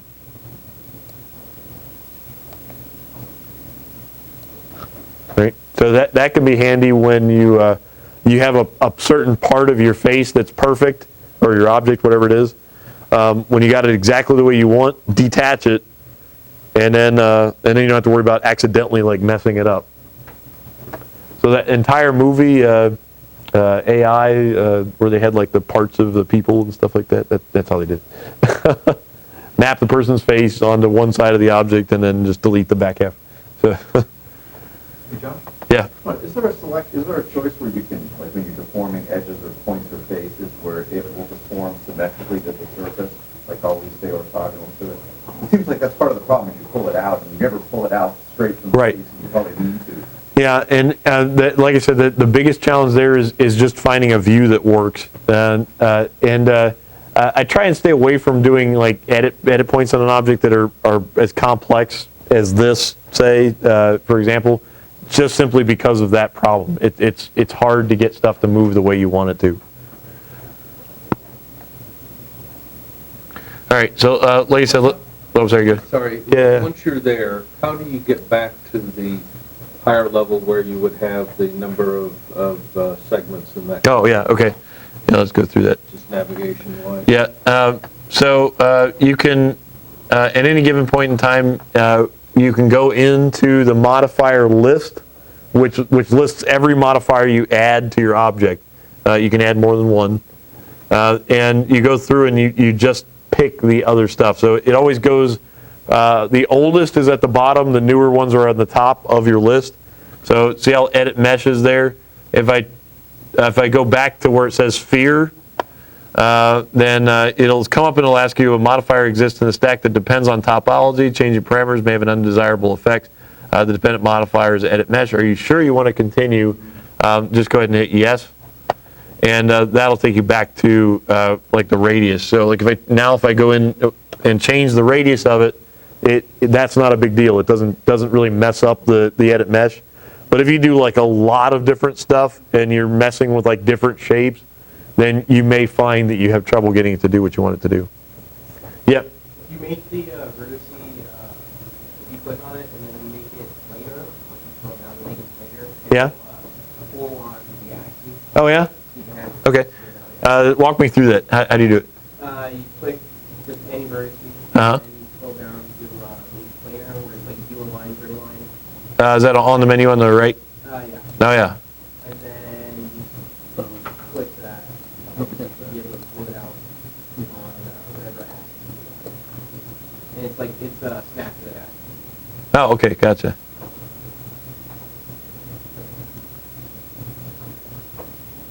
Where is the make planar?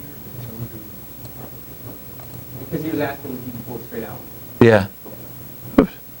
Sorry, I keep trying to move my menu. And then you pull an arrow. Right. Okay. All right. Those you can do regardless with any object in your scene. You actually don't have to click the make planar.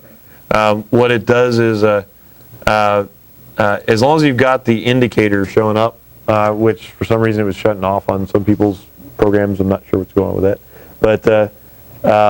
But if you use the indicators there, you can actually just constrain the movement of the and rotation of the objects to a single point.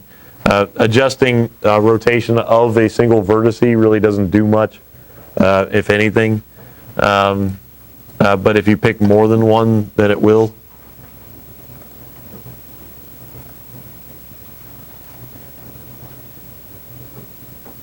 All right, so the combination of those tools makes it possible to do almost any kind of editing in there. Really easy. All right, so we sufficiently screwed up that sphere enough. Let's go back to our gear. Okay, so like I said, first thing I want to do is I want to talk about like how to assign a material to an object or set of objects, and then I want to show you how to like do some basic rendering and animation. The materials aren't terribly difficult, but the interface is kind of clunky. So the location of these, it's next to the teapot rendering tools that are up at the top on the right. It looks like a checkered sphere with a little menu in front of it. If you click it, it pops up this window. And there's a couple of different materials editors that you can choose from. This is the Slate material editor. It's the one that looks like this. If you drop that list down, you also notice that there is another option. That's the basic mental ray editor that comes with 3DStudio Max. Actually, personal preference is this one because that's the one I started using when I started using this program. But if you like Slate better, I mean, by all means, feel free to use it. I know a little more about how to use this tool than the other one. Let's see. So it comes with some default materials plugged in for you. If you want to check them out and see what they look like, you can just click the material, and then there is a put material on the object button down here. But the way you get it to work is you have to pick an object in your scene. So like select an object and then say, right now I've got this like, it's like a marble selected, kind of hard to see because the buttons are kind of small. But I'll show you how to make those bigger. But anyway, when you pick an object, a material and objects in your scene and hit assign, then it works. And that assign button is right down here. It looks like it's right above the eyedropper tool. If you don't have any objects selected, that stays grayed out, and that's why. So if you ever in there and you can't figure out why it doesn't apply the way that it should, then just look for what you have picked in your scene. All right, so that's the basic granite, but notice how it doesn't look like it's granite, doesn't have any marbling texture to it. There's nothing special about it. It just kind of turned gray. The reason it did that is because we're in shaded mode, not realistic mode. So, so in order to see what the actual material looks like, you have to switch to realistic mode. And even then, it's kind of crappy. So, so if you really want to see it, usually what you can do is just render it. And then if you still don't get it, then there's something wrong with the material. But and in this case, it's probably either the pattern is like way too big on the stuff to be able to see any of the details, or it's way too small, and it's just repeating so frequently that you can't see anything. So there are some tools that allow you to adjust and change that. But notice how much longer it's taking to render this object now after we assign that material. It adds exponentially to the amount of time you have to render something.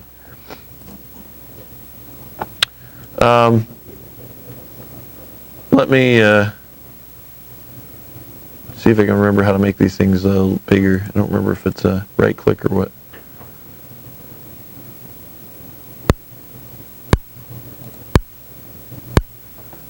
Nah. Oh, there it is.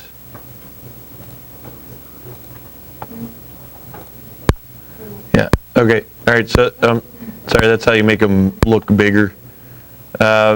This is under. If you right-click on any one of the icons at the bottom, you can change how big your sample windows are. And I switched from 6x4 to 3x2 because you don't really need to see all of your options at one time. But let's try something here. Let's try switching to something that's a little different. When I assign this brick pattern, notice how I can see the bricks now. Like you can see how big they are, and you can tell that it's very small. Like it's not showing up there very well at all. So that's a good way to be able to tell how much bigger you need to make things and assign them there.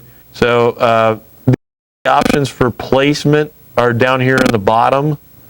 And there's all kinds of things that you can adjust on this stuff. Again, one of the reasons why 3DStudio Max is such a powerful program when it comes to both rendering objects and animating them, because you have so many options. This can get very quickly overwhelming, and you have to find like the right map and the right options for adjusting this. And I'm looking through here. I'm trying to see if we can find it. There are general maps at the bottom as well, and all of these factor into the size and the shape of what you're seeing in your scene. And geez, I can't find this one because it's so many levels, but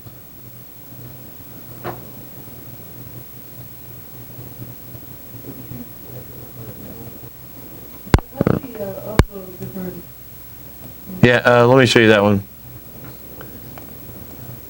I want to try and see if I can make this work again. No, that's not it.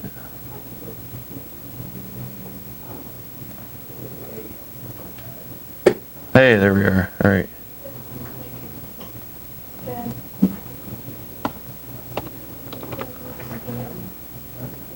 Wow, that's pretty awful.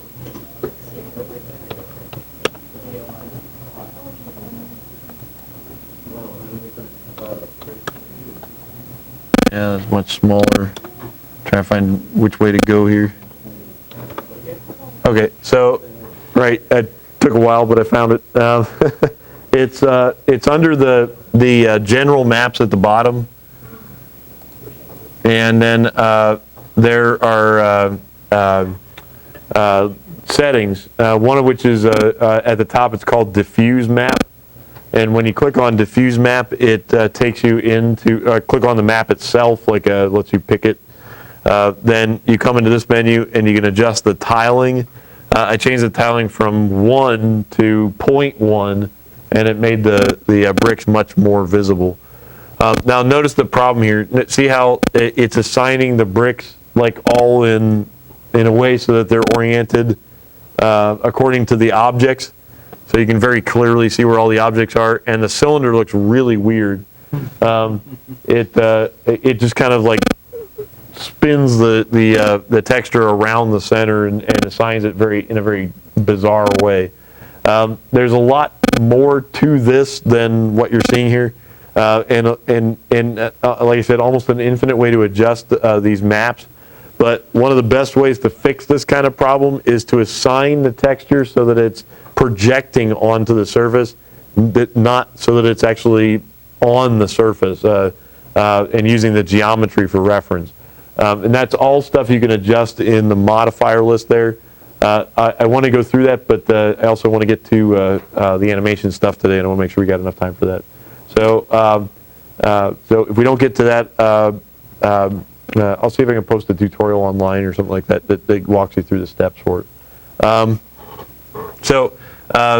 In the meantime, let's go in real quick and look at building our own custom material. First thing I want to do is usually I'm going to go down and pick one of these empty slots. The basic materials, you have to scroll down to see them, but they don't have the like the sort of Technicolor pattern behind them. It's all just gray on gray. Those are the empty ones, and you pick it, and then you can adjust the properties of it. So like, for instance, you can make it so it's less glossy if you want. You can adjust the color of it if you want. You can, let me try that here. Let's do like a blue or something instead. Notice when you pick your color that you have to kind of slide stuff around to get it to actually take and work the way you want it to. But once you've got that picked, then you can assign that color to it. Notice what color you're adjusting. I just adjusted that color, but I was messing with the refraction. So that's light that's distorted as you look through the object, and you won't see that unless the object is already transparent. So that made absolutely no difference to the icon. However, if I go up to the top where it says diffuse, notice first of all that the color box is similar to what the color box is in my view there. When I click it, I can drag those around and I can change that color. Let's do something different so it shows up dramatically. Now you can see that it's just changing the basic color of the object, nothing else. So adjusting the diffuse level is the most useful one. Reflection and refraction don't really do much, like I said, unless you have an interest in seeing shadows be a particular color, or seeing light being distorted through a glass. Think of like a rendering of a Coke bottle. When you look through it, things get kind of tinted green. That would be how you would do the refraction. You'd set the refraction color to be that tinted green. Then it makes it look like stuff that's behind it is green. So that's it. You can also adjust this this setting down here called anisotropy. Say it again. Anisotropy. I can't even say it. Jeez. What this is the highlight, the point. It's sometimes called specular in other programs. And if I take that like down to like 0.1 from 1, notice how it affects the shape of that highlight. You can also adjust some other properties of it. There's a lot of different things you can do on this one. Let's try taking the glossiness down too. What one here? Let's try some of these things. Adjusting the levels of these other fields adjusts the shape when you're down in this one. I'm not going to try to say it again. Like notice I just took glossiness on reflection down to 0.3, and that adjusted the shape of the anisotropy. Anisotropy. Jeez, why can't I say that? The hell. You gotta go isotropic and then. Yeah. Okay. That's a good way to put it. All right. Glossiness, like at 1, it's very glossy. At 0.3, it's not glossy at all. So that would be what you want to try and mess with. The best advice I can give you for assigning materials is to just sit there and mess with it. The more you do that, the more you'll discover. That really goes for anything in Alias, or in 3Studio Max. But it ends up giving you some pretty decent results. When you do your animation, if you're doing an animation this year, don't make everything glossy because tires aren't glossy unless they got like too much armor all on them. Glass is glossy, plastic is glossy, painted metal is glossy, but like rusty metal is not glossy. So make sure that you adjust those settings. The more time you give this, the better results you'll get. And you can do some really cool stuff. You can even bring in maps and apply them to the objects. So like say I'm in Google and I find an image of a product like, let's bring in the FIRST logo. That's an obvious one. See if I can find it here. Oops.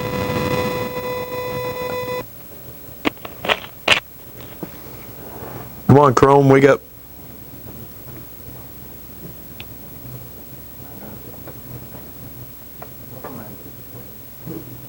There we go.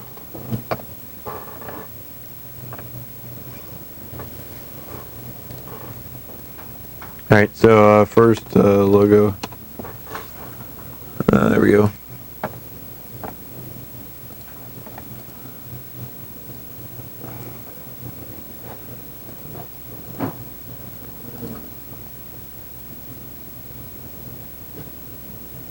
Yeah, this thing's moving really slow today. Must be doing server updates or something.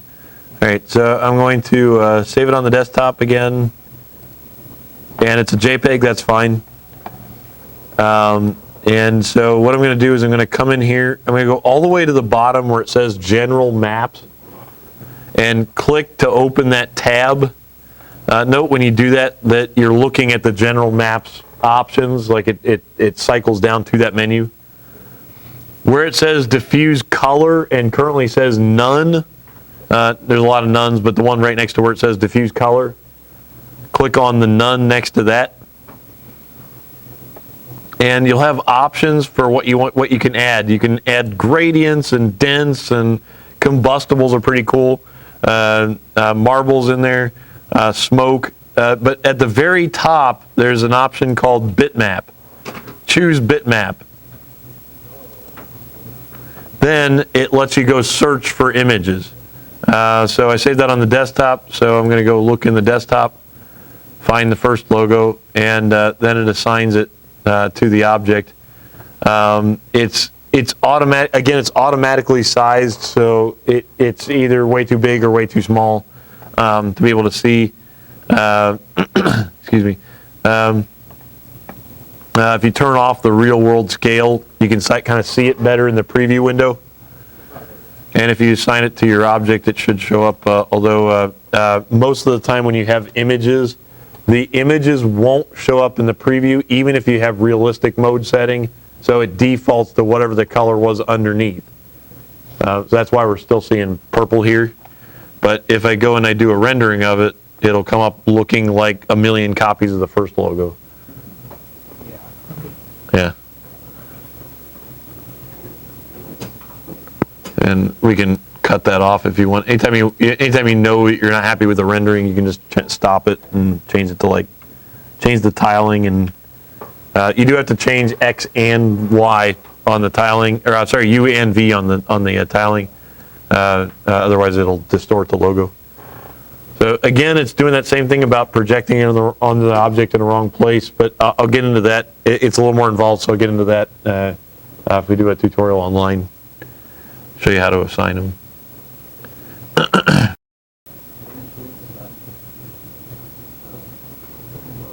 And it's under tiling. Oh, okay. Yeah, see it? Yeah, and if you want to make it bigger, you make the value smaller, which doesn't make any sense. But it's the number of repeats. So 0.1 is about 10 times bigger than 1. Yeah, but you got to make it even bigger than that to try and see if you can get it to show up right. Okay, so that's like really like just scraping the surface, basic stuff on the materials editor. There's a heck of a lot more to it than what I've been talking about here. But like I said, it's a fairly detailed set of tools that are available to you to be able to do stuff with. What I'd like to do here is show you how to animate these objects so that they will move and do what you want them to do. And I want to actually, I'm going to start with a simpler tool, and then I'm going to come back to the gear and show you some of the difficulties with rendering an object animating an object like this. But so again, first things first. I don't want to say the options. I'm opening a new file. I'm going to create, and I'm creating a basic sphere, and just a small one. Doesn't have to be very big. I'm also going to go back and do a plane in the center of my scene there. And I want that thing to be much, much bigger. So let's do like 500 by 500. That's pretty good. Okay, and then I'm going to take my sphere and, whoops, sorry. Come on, pick it up. Oh, I'm snapping to stuff, sorry.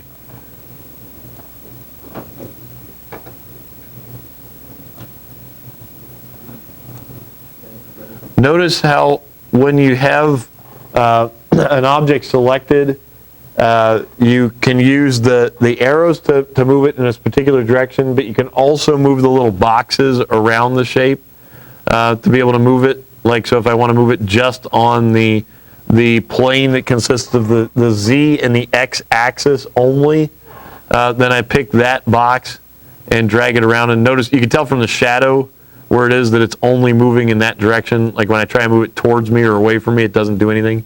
Doesn't go that way. If I choose the plane that consists of the the Y and the Z, then it moves back and forth. And if I do the X and the Y, then for National Institute of Testing, Standards and Testing, yeah, I don't remember the acronym now. Yeah, that's horrible. I still blame having to get up at 5 a.m. this morning. So.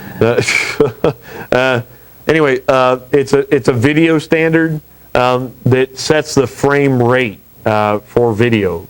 In fact, Dave's shooting this video right now is probably shooting in either NTSC or ATSC standard. ATSC is a newer standard that's compatible with all digital formats. But it's critical because it gets into how fast something plays back. So the only thing you need to know about this is that there are 30 frames in 1 second. So to view 1 second of video, you have to cycle through 30 frames of animation. All right, does that make sense? Mm-hmm. You guys in the back, you do it okay? No? How do we get to this All I'm doing on the bottom is clicking on auto keyframe, and I set a keyframe at the beginning just to make sure it had one there by clicking the little key button. And then and I was just explaining that you, in order to create a second of animation, you have to have 30 frames of it. So if I want to show a ball bouncing through my scene, like I need to have it take longer than 30 frames, because obviously if I just do it all between frames 0 and 30, then it'll just go boom and be done, and you won't be able to see anything. So so let's go to like frame 30 and move the object down. And let me center my scene here so you can see it a little better.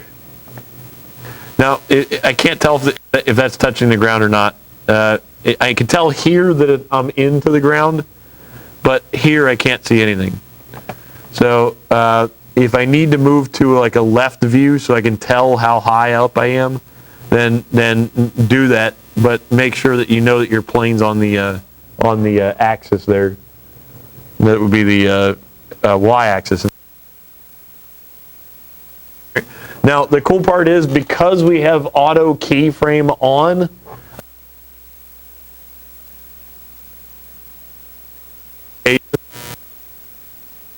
step would just be to move to frame 60. Let's go keep it in the left view. That works pretty well.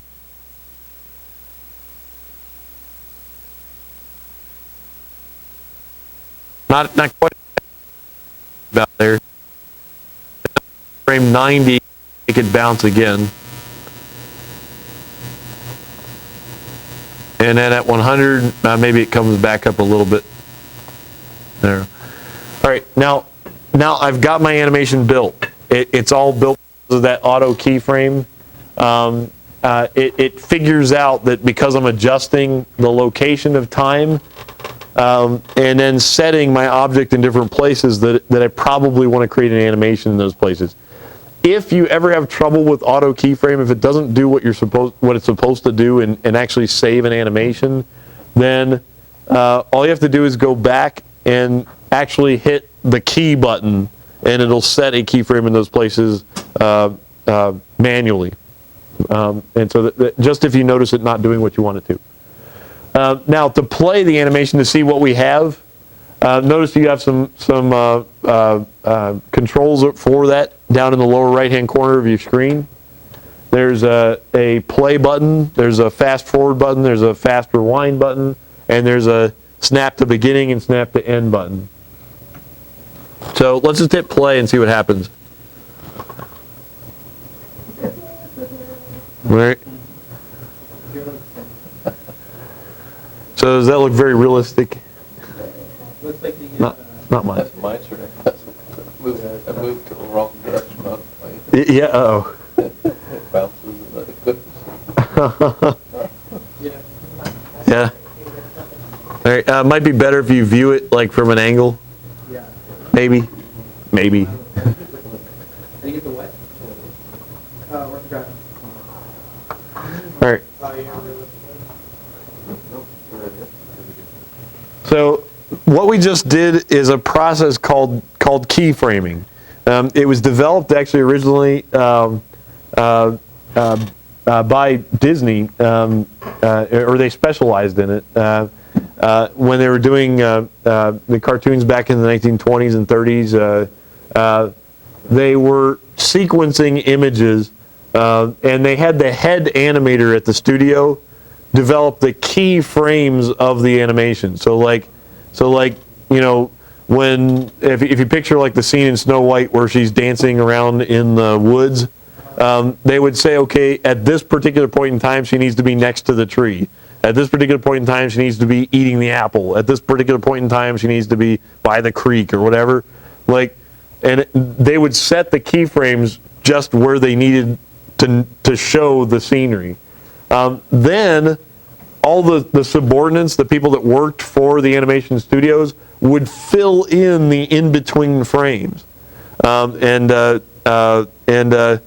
actually were sometimes referred to as in-betweeners, which was why I think that show that's on the British comedy is pretty funny name, but anyway, but they develop the rest of the animation. And in this case, you're the boss, and the program is the people that work for you.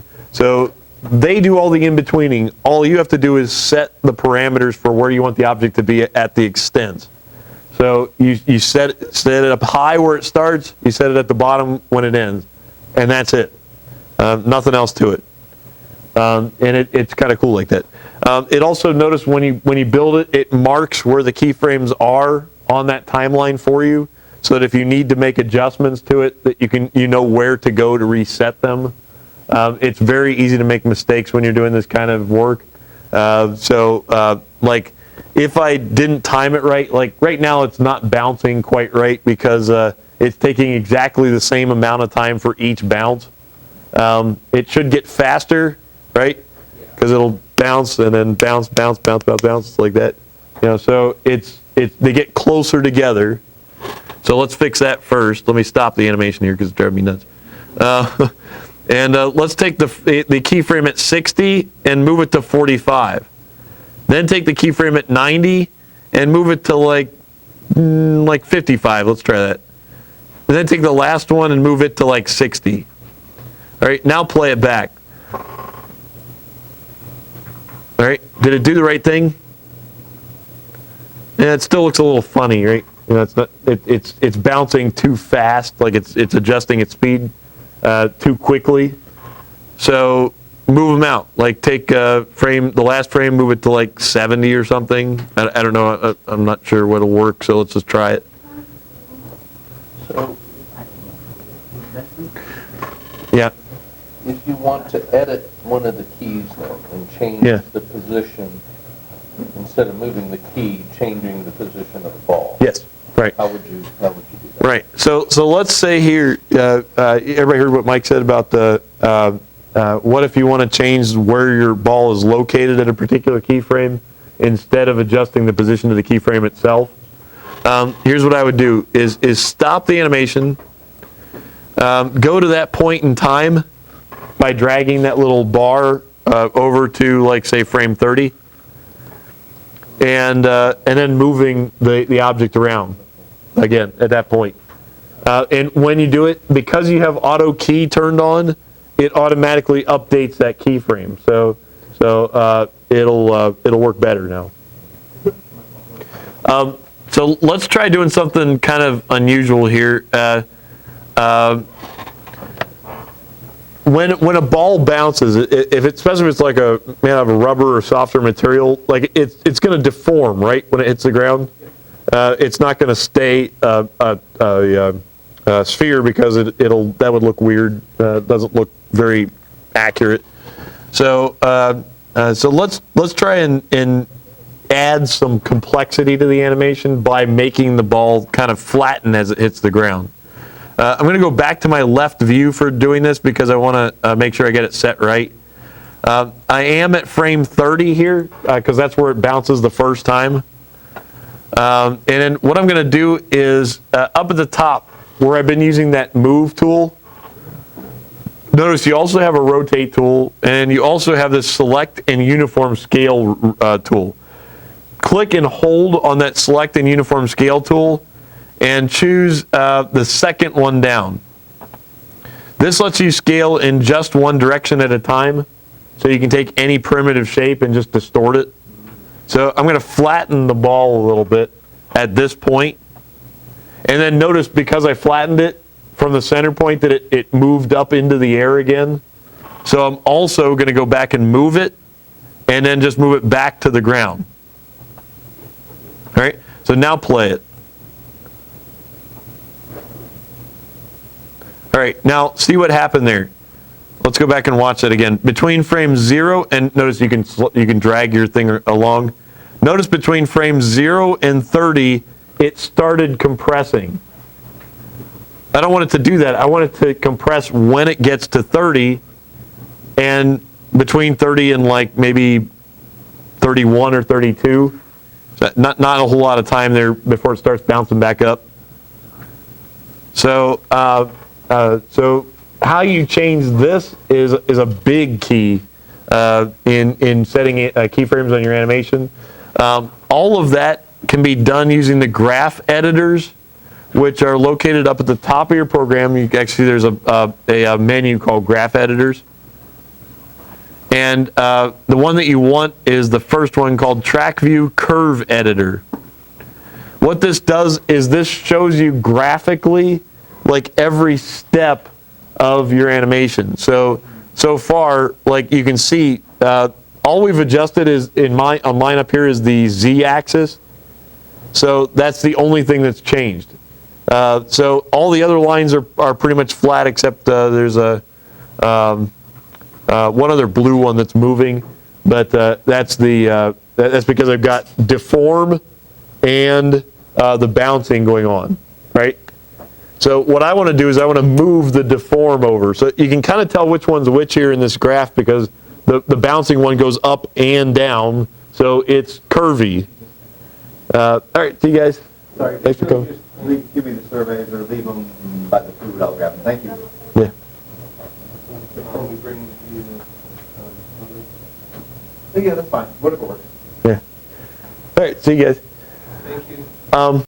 So if I want to make a change to the action that's occurring in my scene at any given point in time, editing the object itself may not be the most straightforward way to do it. Instead, editing things in this little curve editor. See, Celeste, thanks for coming. Yep. What I want to do is I want to grab those components and I want to move them around in here instead. And I can do that fairly easily by just grabbing the segments. It's broken down into what are called keyframes, which are represented by little gray dots here. So if I wanted to move like a keyframe here, I can click it and just drag it. And that's it. And remember, I wanted to make it so that it started at 30 and then went up like to maybe 32 or so. Let's try 32 and see if that happens, if that works. All right. Now, the other thing that's happening here is notice how you don't have straight line segments between the points. Like it's actually a curved shape that goes down gradually and then comes gradually back up. See that? I can change that as well. So if I pick a keyframe and I tell it to be straight, then it adjusts the way the animation works. And that's kind of a critical thing, especially in this part, because it makes it change the motion in the animation. So right now it's starting off slow, and gradually increasing in speed, and then hitting the ground and slowing down again, and then picking up speed again when it bounces, and then bouncing again. And that's why the motion looks a little strange. So editing it using this action window allows you to adjust all kinds of properties of that animation. And you can really do some great stuff with it. If you make them all linear, using that linear segment adjustment, and you can pick them all at once and do it all that way, that's fine. Then it looks very robotic, like it's moving from like one point to the next, just zzz, zzz, zzz, zzz. You know, doesn't slow down when it bounces, doesn't do anything. It's just continuous. So watch it with this setting on here. Let me move this down to the bottom. All right. And notice it did deform the ball when it got down to 30, but it didn't undeform it. So it stayed at a perfectly round sphere at the top, and then when it got to the bottom, it squished, but it stayed squished. So we don't want that, obviously. So let's fix it. Let me close the graph editor for a minute. Let's go to frame 32 where it starts bouncing back up again. And that's where it's deformed the most. So I'm going to go up to 34 and choose my select and non-uniform scale tool. And then I'm going to adjust the height of it. And now when I hit play again, now it should do what I want it to do. Let's check it out. All right, it's very quick. It's happening in about, what is that, 4 frames is not even one 20th of a second. So it's really, really short. What I'm going to do is I'm going to grab one of those frames and just the end frame and move it out so that it takes more time to reform back to its sphere. And then try it again. All right, so now it's a little better. Now you can kind of see that it deforms and then bounces back up. And as it bounces up, it starts regaining its shape. It's still a little clunky. So again, part of the reason behind that is the speed at which the ball is falling, how it's bouncing, and then how it's coming back up. So if you decide after you examine it that it worked better the other way, here's how to fix it. Pick all of the keyframes for the bouncing component and change them all so that their the tangents are set to smooth, and it'll go back to the way it was. Yeah. Did you say it's best to extend the time and watch it really slowly while you're trying to do the motion, and then compress it over time? You can do that, but it's hard to tell how to compress it. It's better to set it up so that the time is correct to begin with, and then cycle through the frames like slowly, like by just dragging the slider and saying, okay, between 0 and 30, it's bouncing, it's coming down and then squishing. It's squishing too late because notice it's hitting the ground going through it and then squishing. So you can see right there that needs to be fixed. Again, that's not something I can easily fix on the timeline, so I have to go to that curve editor to do it. Then I can grab this key point here and just drag it back a little bit. And maybe say, you can actually figure out what time it should start deforming by going through your animation and just looking for the point where it hits the ground and say, oh, it's frame 22. Okay, come up here, drag it back to frame 22. And then it'll start deforming there. Now it's starting to look right. All right? And it's still going down too far. At 30, that's when it's most compressed. But it's too low between 22 and 30. So if you wanted to adjust that setting, you could do some cool things with it.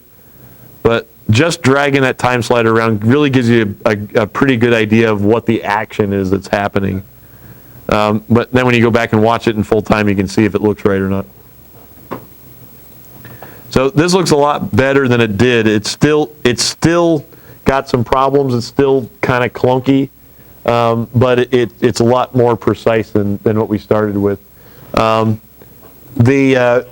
trick to getting a decent animation and getting smooth things working the way you want them to when you're messing with animation stuff in 3DStudio Max is to tweak those settings. Use the timeline, use the keyframes, use the curve editor, understand the curve editor, which obviously does take some effort. It's not terribly difficult once you understand what you're looking at, but figuring out what you're looking at first is a real big problem, especially if you have complex animation where stuff is moving like in all 3 directions all at once, or if it's moving and rotating and scaling all at once, then when you open your curve editor window, it'll be hard to tell what's what. And making one adjustment may have an undesirable effect on another one. So the best thing you can do with this is pick an action, just pick something you see in the real world and try recreating it, redoing it so that you've got things working the way you want it to. Who's got questions on this? What was it? Mine looks pretty good. Yeah, good. All right. The curve editor, I think, is the hardest part. Yeah. You want smooth. Yeah, right. I was wondering, can you add transformations and effects in the curve editor that you didn't like originally put in there on the object, or do you have to edit the object first and distort it and then it shows up in the curve editor? You can do some editing in the curve editor, but it's mostly relegated to like adjusting keyframe positions, not really like adding new ones. I'll say that it'll all be dependent entirely upon pretty much like how each individual works. So might be different for one person versus the other. So, one of the things that I've found is that using the manual slider to check things is really the best way to edit stuff. Also, you mentioned adding time. If you do need to add time to your animation, it's this little button over here called time configuration. It's right next to the box that says whatever keyframe you're currently in. If you open that up, it lets you adjust things like, notice I was talking about NTSC before. NTSC is listed there as a frame rate. Frames per second is what FPS is. And NTSC default is 30. And PAL default actually should be 24, I don't know, or 25. Varies depending on what country you're in. But in here, for some reason, it's also 30. If you choose custom, you can enter different values. Most frame rates these days are either 24, 25, or 30. It's usually nothing else. Usually movies are less frames.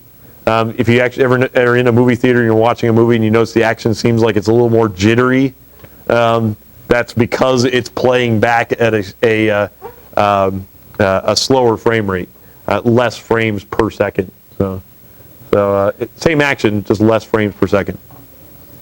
I wouldn't even know how. I would quit.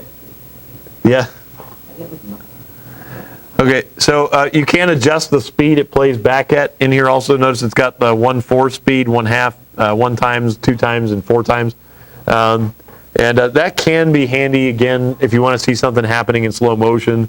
But like I said, just dragging the time slider usually works pretty well too. The next thing is the part where you can adjust the length of your animation.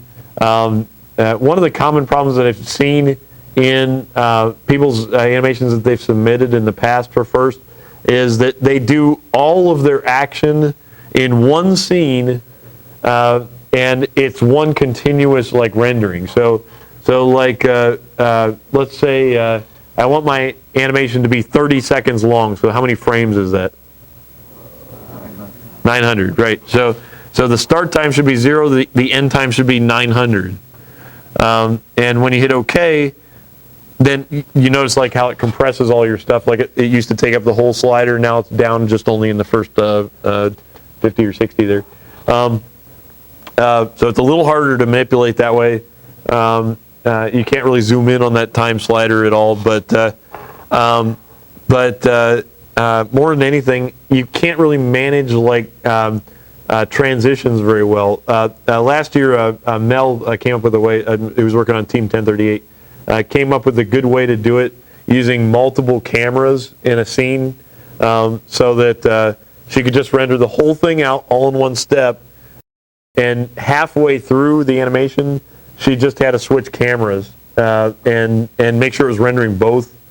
Or make sure it was rendering both at the same time, and then she would just grab whatever action she wanted from each camera in the scene. So that worked out pretty well, and it was a little more efficient. But if you really want to make sure you get it right, set up different scenes. Like do a scene where last year our theme was the Three Little Pigs story. So the big bad robotic wolf was blowing down the pigs' houses. And at the end, the wolf overheated and collapsed. Couldn't blow down the brick house. All right. Okay. So, like I said, while the wolf is like blowing on one of the houses, that should be like one scene, I would say, because there's a lot of things going on there. makes the file super huge if you put it all together. So best way to do it would be set up a camera, set up your geometry that you need only for that scene. So like a tree in the background, or a house, or only the front part of the house, or whatever. And then film that scene and then move to the next shot. Like so, in that case, the next shot would have been like the pig running out to the other brother's house or whatever. Instead of rendering it all. Yeah, don't render it all in sequence. Just render a scene that has a piece of action happening. And doing it that way just makes it much easier to manage. When you go to render your animation, also, if it runs into an issue, it won't stop the entire animation. It'll only stop like that one part, so you can usually get like better results. Another issue is that when you go to render, don't save your video out as an AVI file or even a movie file at all. In any case, in any way. Reason being is that if it does screw up, like if the power goes off or if the computer gets locked up, then you've lost all of the progress you have on the entire rendering. It takes forever. You saw how long it took to render one frame earlier. So now if I'm doing 900, it's going to take like the rest of the week.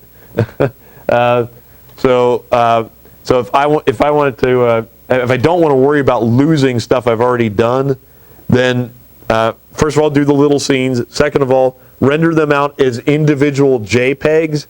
You can put them back together in After Effects, and then or Avid or any of those programs. And then when you do it there, then it just puts it all back in one piece. It looks like the animation that you rendered. Only disadvantage is you can't preview it. You can't see what it looks like until you load it into one of those programs. Do you guys have After Effects, Adobe CS6 at Walnut? Do you know? I think. Yeah? You don't? Yeah? No, After Effects. After Effects at Walnut? No? Yeah, rats. That'd be a really handy tool to have. If you need to use After Effects and you don't have access to it, Creative Cloud is only $20 a month these days. If you're a student and you just log into adobe.com and get After Effects downloaded. If $20 a month is too much, then just bring it to me and I'll render it. But it doesn't take very long for 30-second animations. Like really, it's done in once the scenes are rendered, it takes about maybe 10-15 minutes to put it together and about 10 seconds to render it. But let me know. There's some really awesome new formats. I gave you guys all pens and paper so you could write some of this stuff down if you want to remember it. But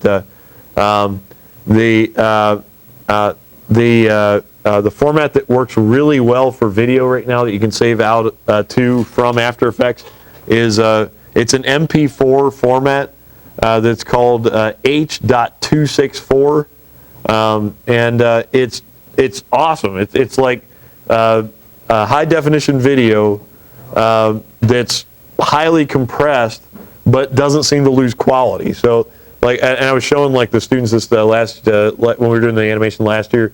We saved all our JPEGs out, took it into After Effects, and saved the movie out as an AVI file, and it ended up being 4.2 gigs in size. And we did the same animation, same 30-second animation, saved it out as an H.264, and it was like 100K, you know. And we were like, holy crap! So it's really awesome, and it produces some really nice quality video. In fact, I can show you the video if you want to see it. I think we got it uploaded on YouTube. I can show you some. I can show you some examples of some really awesome stuff, and then some really crappy stuff too. Would it work? Could you show us like just how to finish this process with this little tiny? Yeah, absolutely. Yeah, that is the plan. But I want to show you what you get in different versions. I don't know if people are leaving at noon though. It's Yeah. 7 to noon. Yeah, I know. And it won't take us long to get through that. But I do want to show you what you get when you do it right and what you get when you do it wrong. This isn't the one from last year. I must not have it on my channel here, but this is one that one of my students did in my Alias class, which is a program almost exactly like 3DStudio Max. He modeled his phone and then rendered it out. This guy is outstanding. I actually had him doing this session last year, and he was supposed to be here today, but when he starts talking like he's just immediately like at this insanely high level that no one knows what the hell he's talking about. So I was going to have him come in and consult and answer questions when we ran into problems, but that was a really good, well done one. On the other side of this, there are some really poorly executed movies. When you get the timing wrong, things like this happen. There is sound on this, but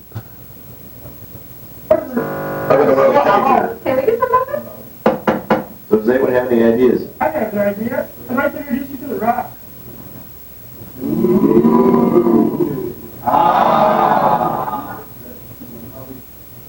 yeah, and the action here is just like it's indecipherable.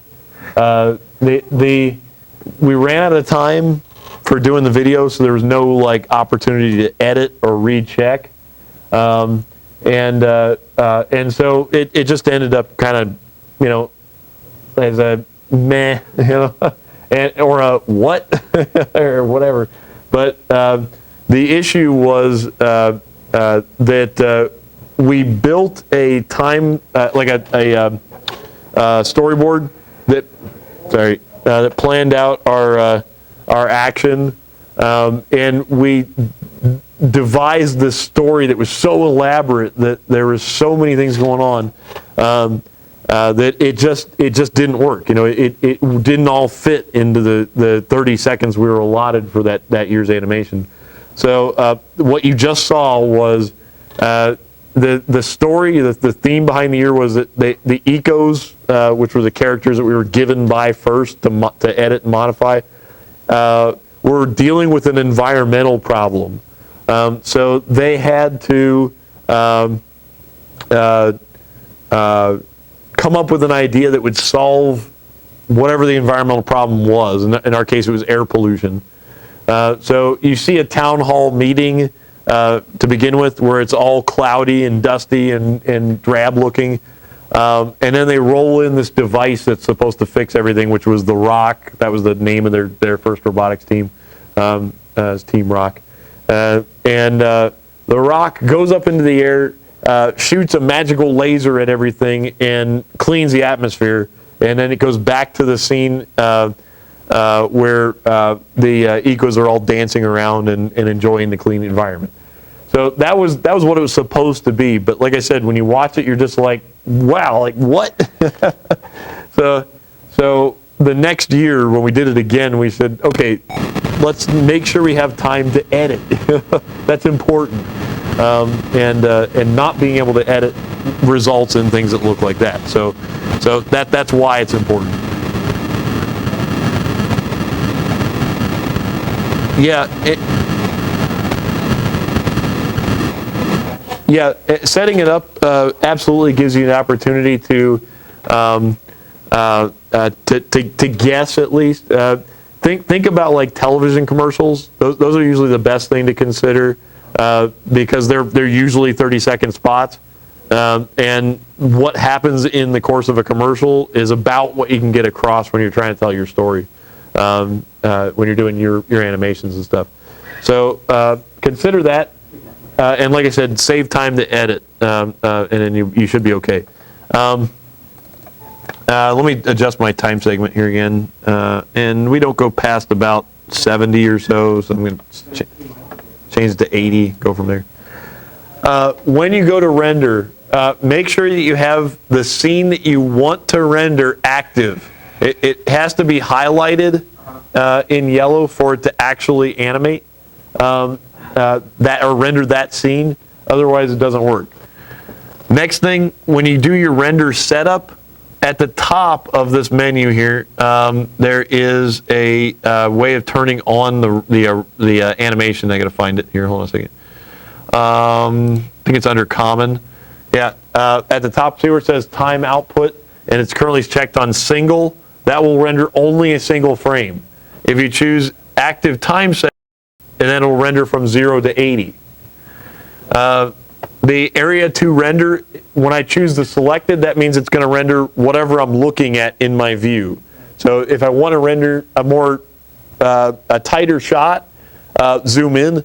If I want to render specific like dimensions, like say NTSC or ATSC HD television, which is 1080 by 1200 by 1080, something like that. Then enter those values. Make sure you got everything set up. When you're just testing something, don't bump the resolution all the way up.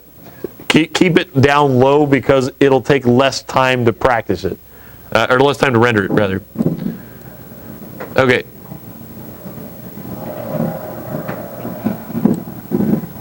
All right, so go to, nice. So go to, this thing is still playing back here. Sorry. So go to where it says output size, 640 by 480.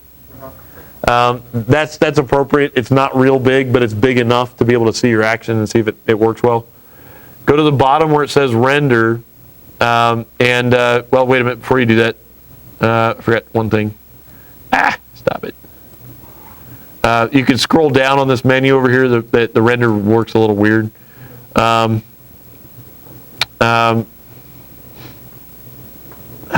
There's a box here I have to check, and I can't remember where it's located.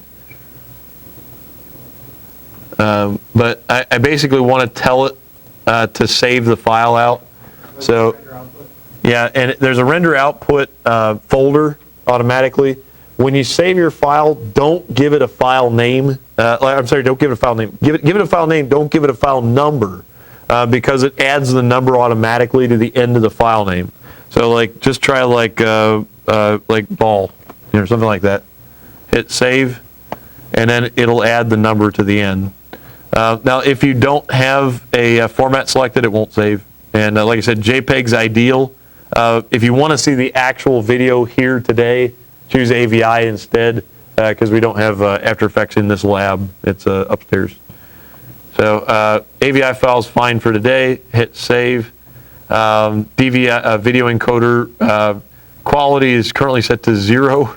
Well, that's pretty crappy, but MJPEG compressor is a better option there, and take it down to like 75. That should be the default. Hit OK, and then hit render.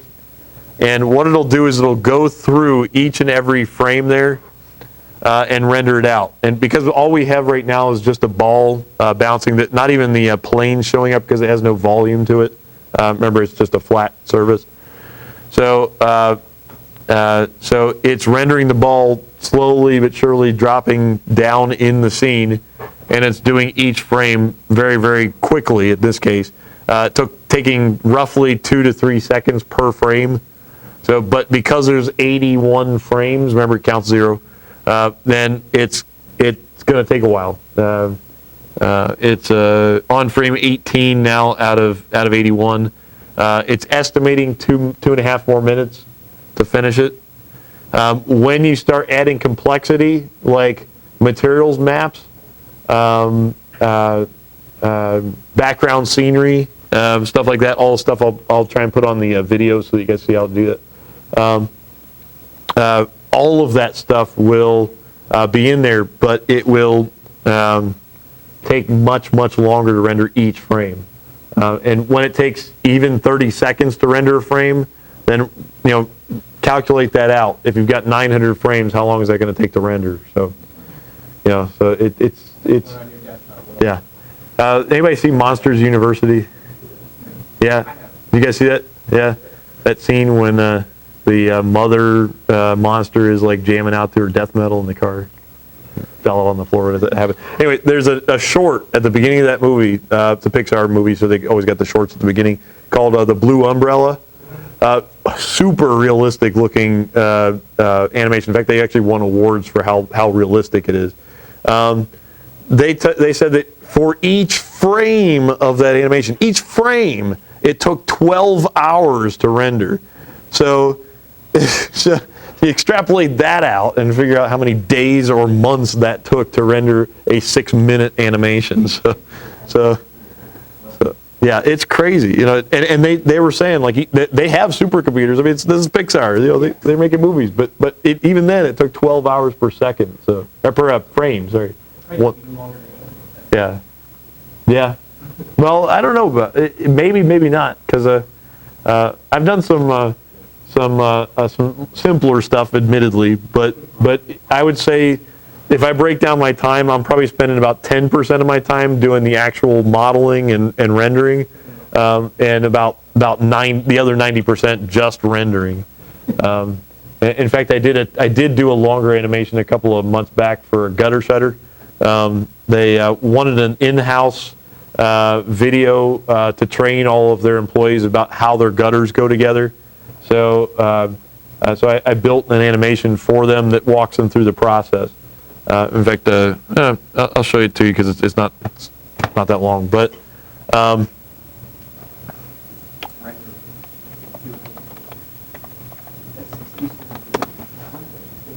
it's rendering. It's where it is. Yeah. All right. So this is the video. Thank you for choosing to become a Crown Line Goods dealer. Yeah. For choosing Crown Guys from Line New Jersey. Goods. We're confident your customers will appreciate Crown Line's performance and quality, along with the unique attachment to the fascia board, having no conflict with their roof system. The following short video will demonstrate the ease of attaching the Crown Line system to the homeowner's current gutter trough. Starting at one end of the gutter trough, with an existing exposed end cap for alignment purposes, place a self-seating Crown Line end cap over the existing gutter trough's end cap, screwing this into place with 1/4-inch Crown Line zip screws in the provided openings, followed by resealing the Crown Line end cap over the existing end cap with Crown Line caulk. Next, place Doing that caulk was a pain in the ass. 2 inches from the end cap, then every 24 inches into the existing gutter trough using 3-inch Crown Line screws. Returning to the same side of the previous placed end cap, screw the Crown Line support channel directly to the fascia board using 1-inch Crown Line screws at the highest point possible without interfering with the shingles. Make sure to maintain the same height throughout the length of the gutter as the Crown Line end cap during this step. Starting at the same end as the previous step, place the Crown Line hood into the Crown Line end cap and over the support channel, pulling the hood forward to the existing gutter trough, ensuring a straight starting point by snapping the front of the hood into the provided space in the Crown Line bracket. Next, fasten the rear of the Crown Line hood to the support channel using 1/4-inch Crown Line zip screws. Now move on to the next section of hood using the same instructions. Enthralling, right? Choosing to become a Crown Line hood Oh, dealer. sorry, and it repeats. Crown Line. Stop. All right. So, yeah, good. All right. So let's check it out. Yeah, let's see how we're doing on that. Go away. Jeez. Yeah. All right. Yeah, let's see it. Where the heck did I say that? Oh, that's right. It's in that stupid folder that's hidden somewhere. Yeah, the nice thing about JPEG is you can go back from a JPEG file, and you lose the project, you can go from the JPEG and get back into the and like read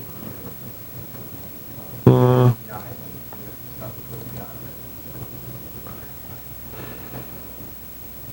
it's cool, but Definitely should not have saved that out in this area. There we go.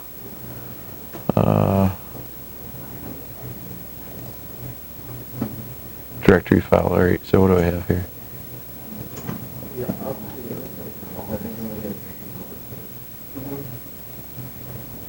I can just Oh, it's under users. Okay. Sorry. this is why I need to know. Now I'm like, dude, this would be so fun to do.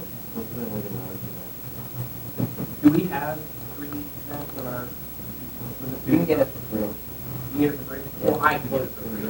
Well, you can get anything for free. whether it's legitimate or not, that's a totally different thing. Yeah. All right, sorry, I hid my animation, so. Yeah, So. like user file.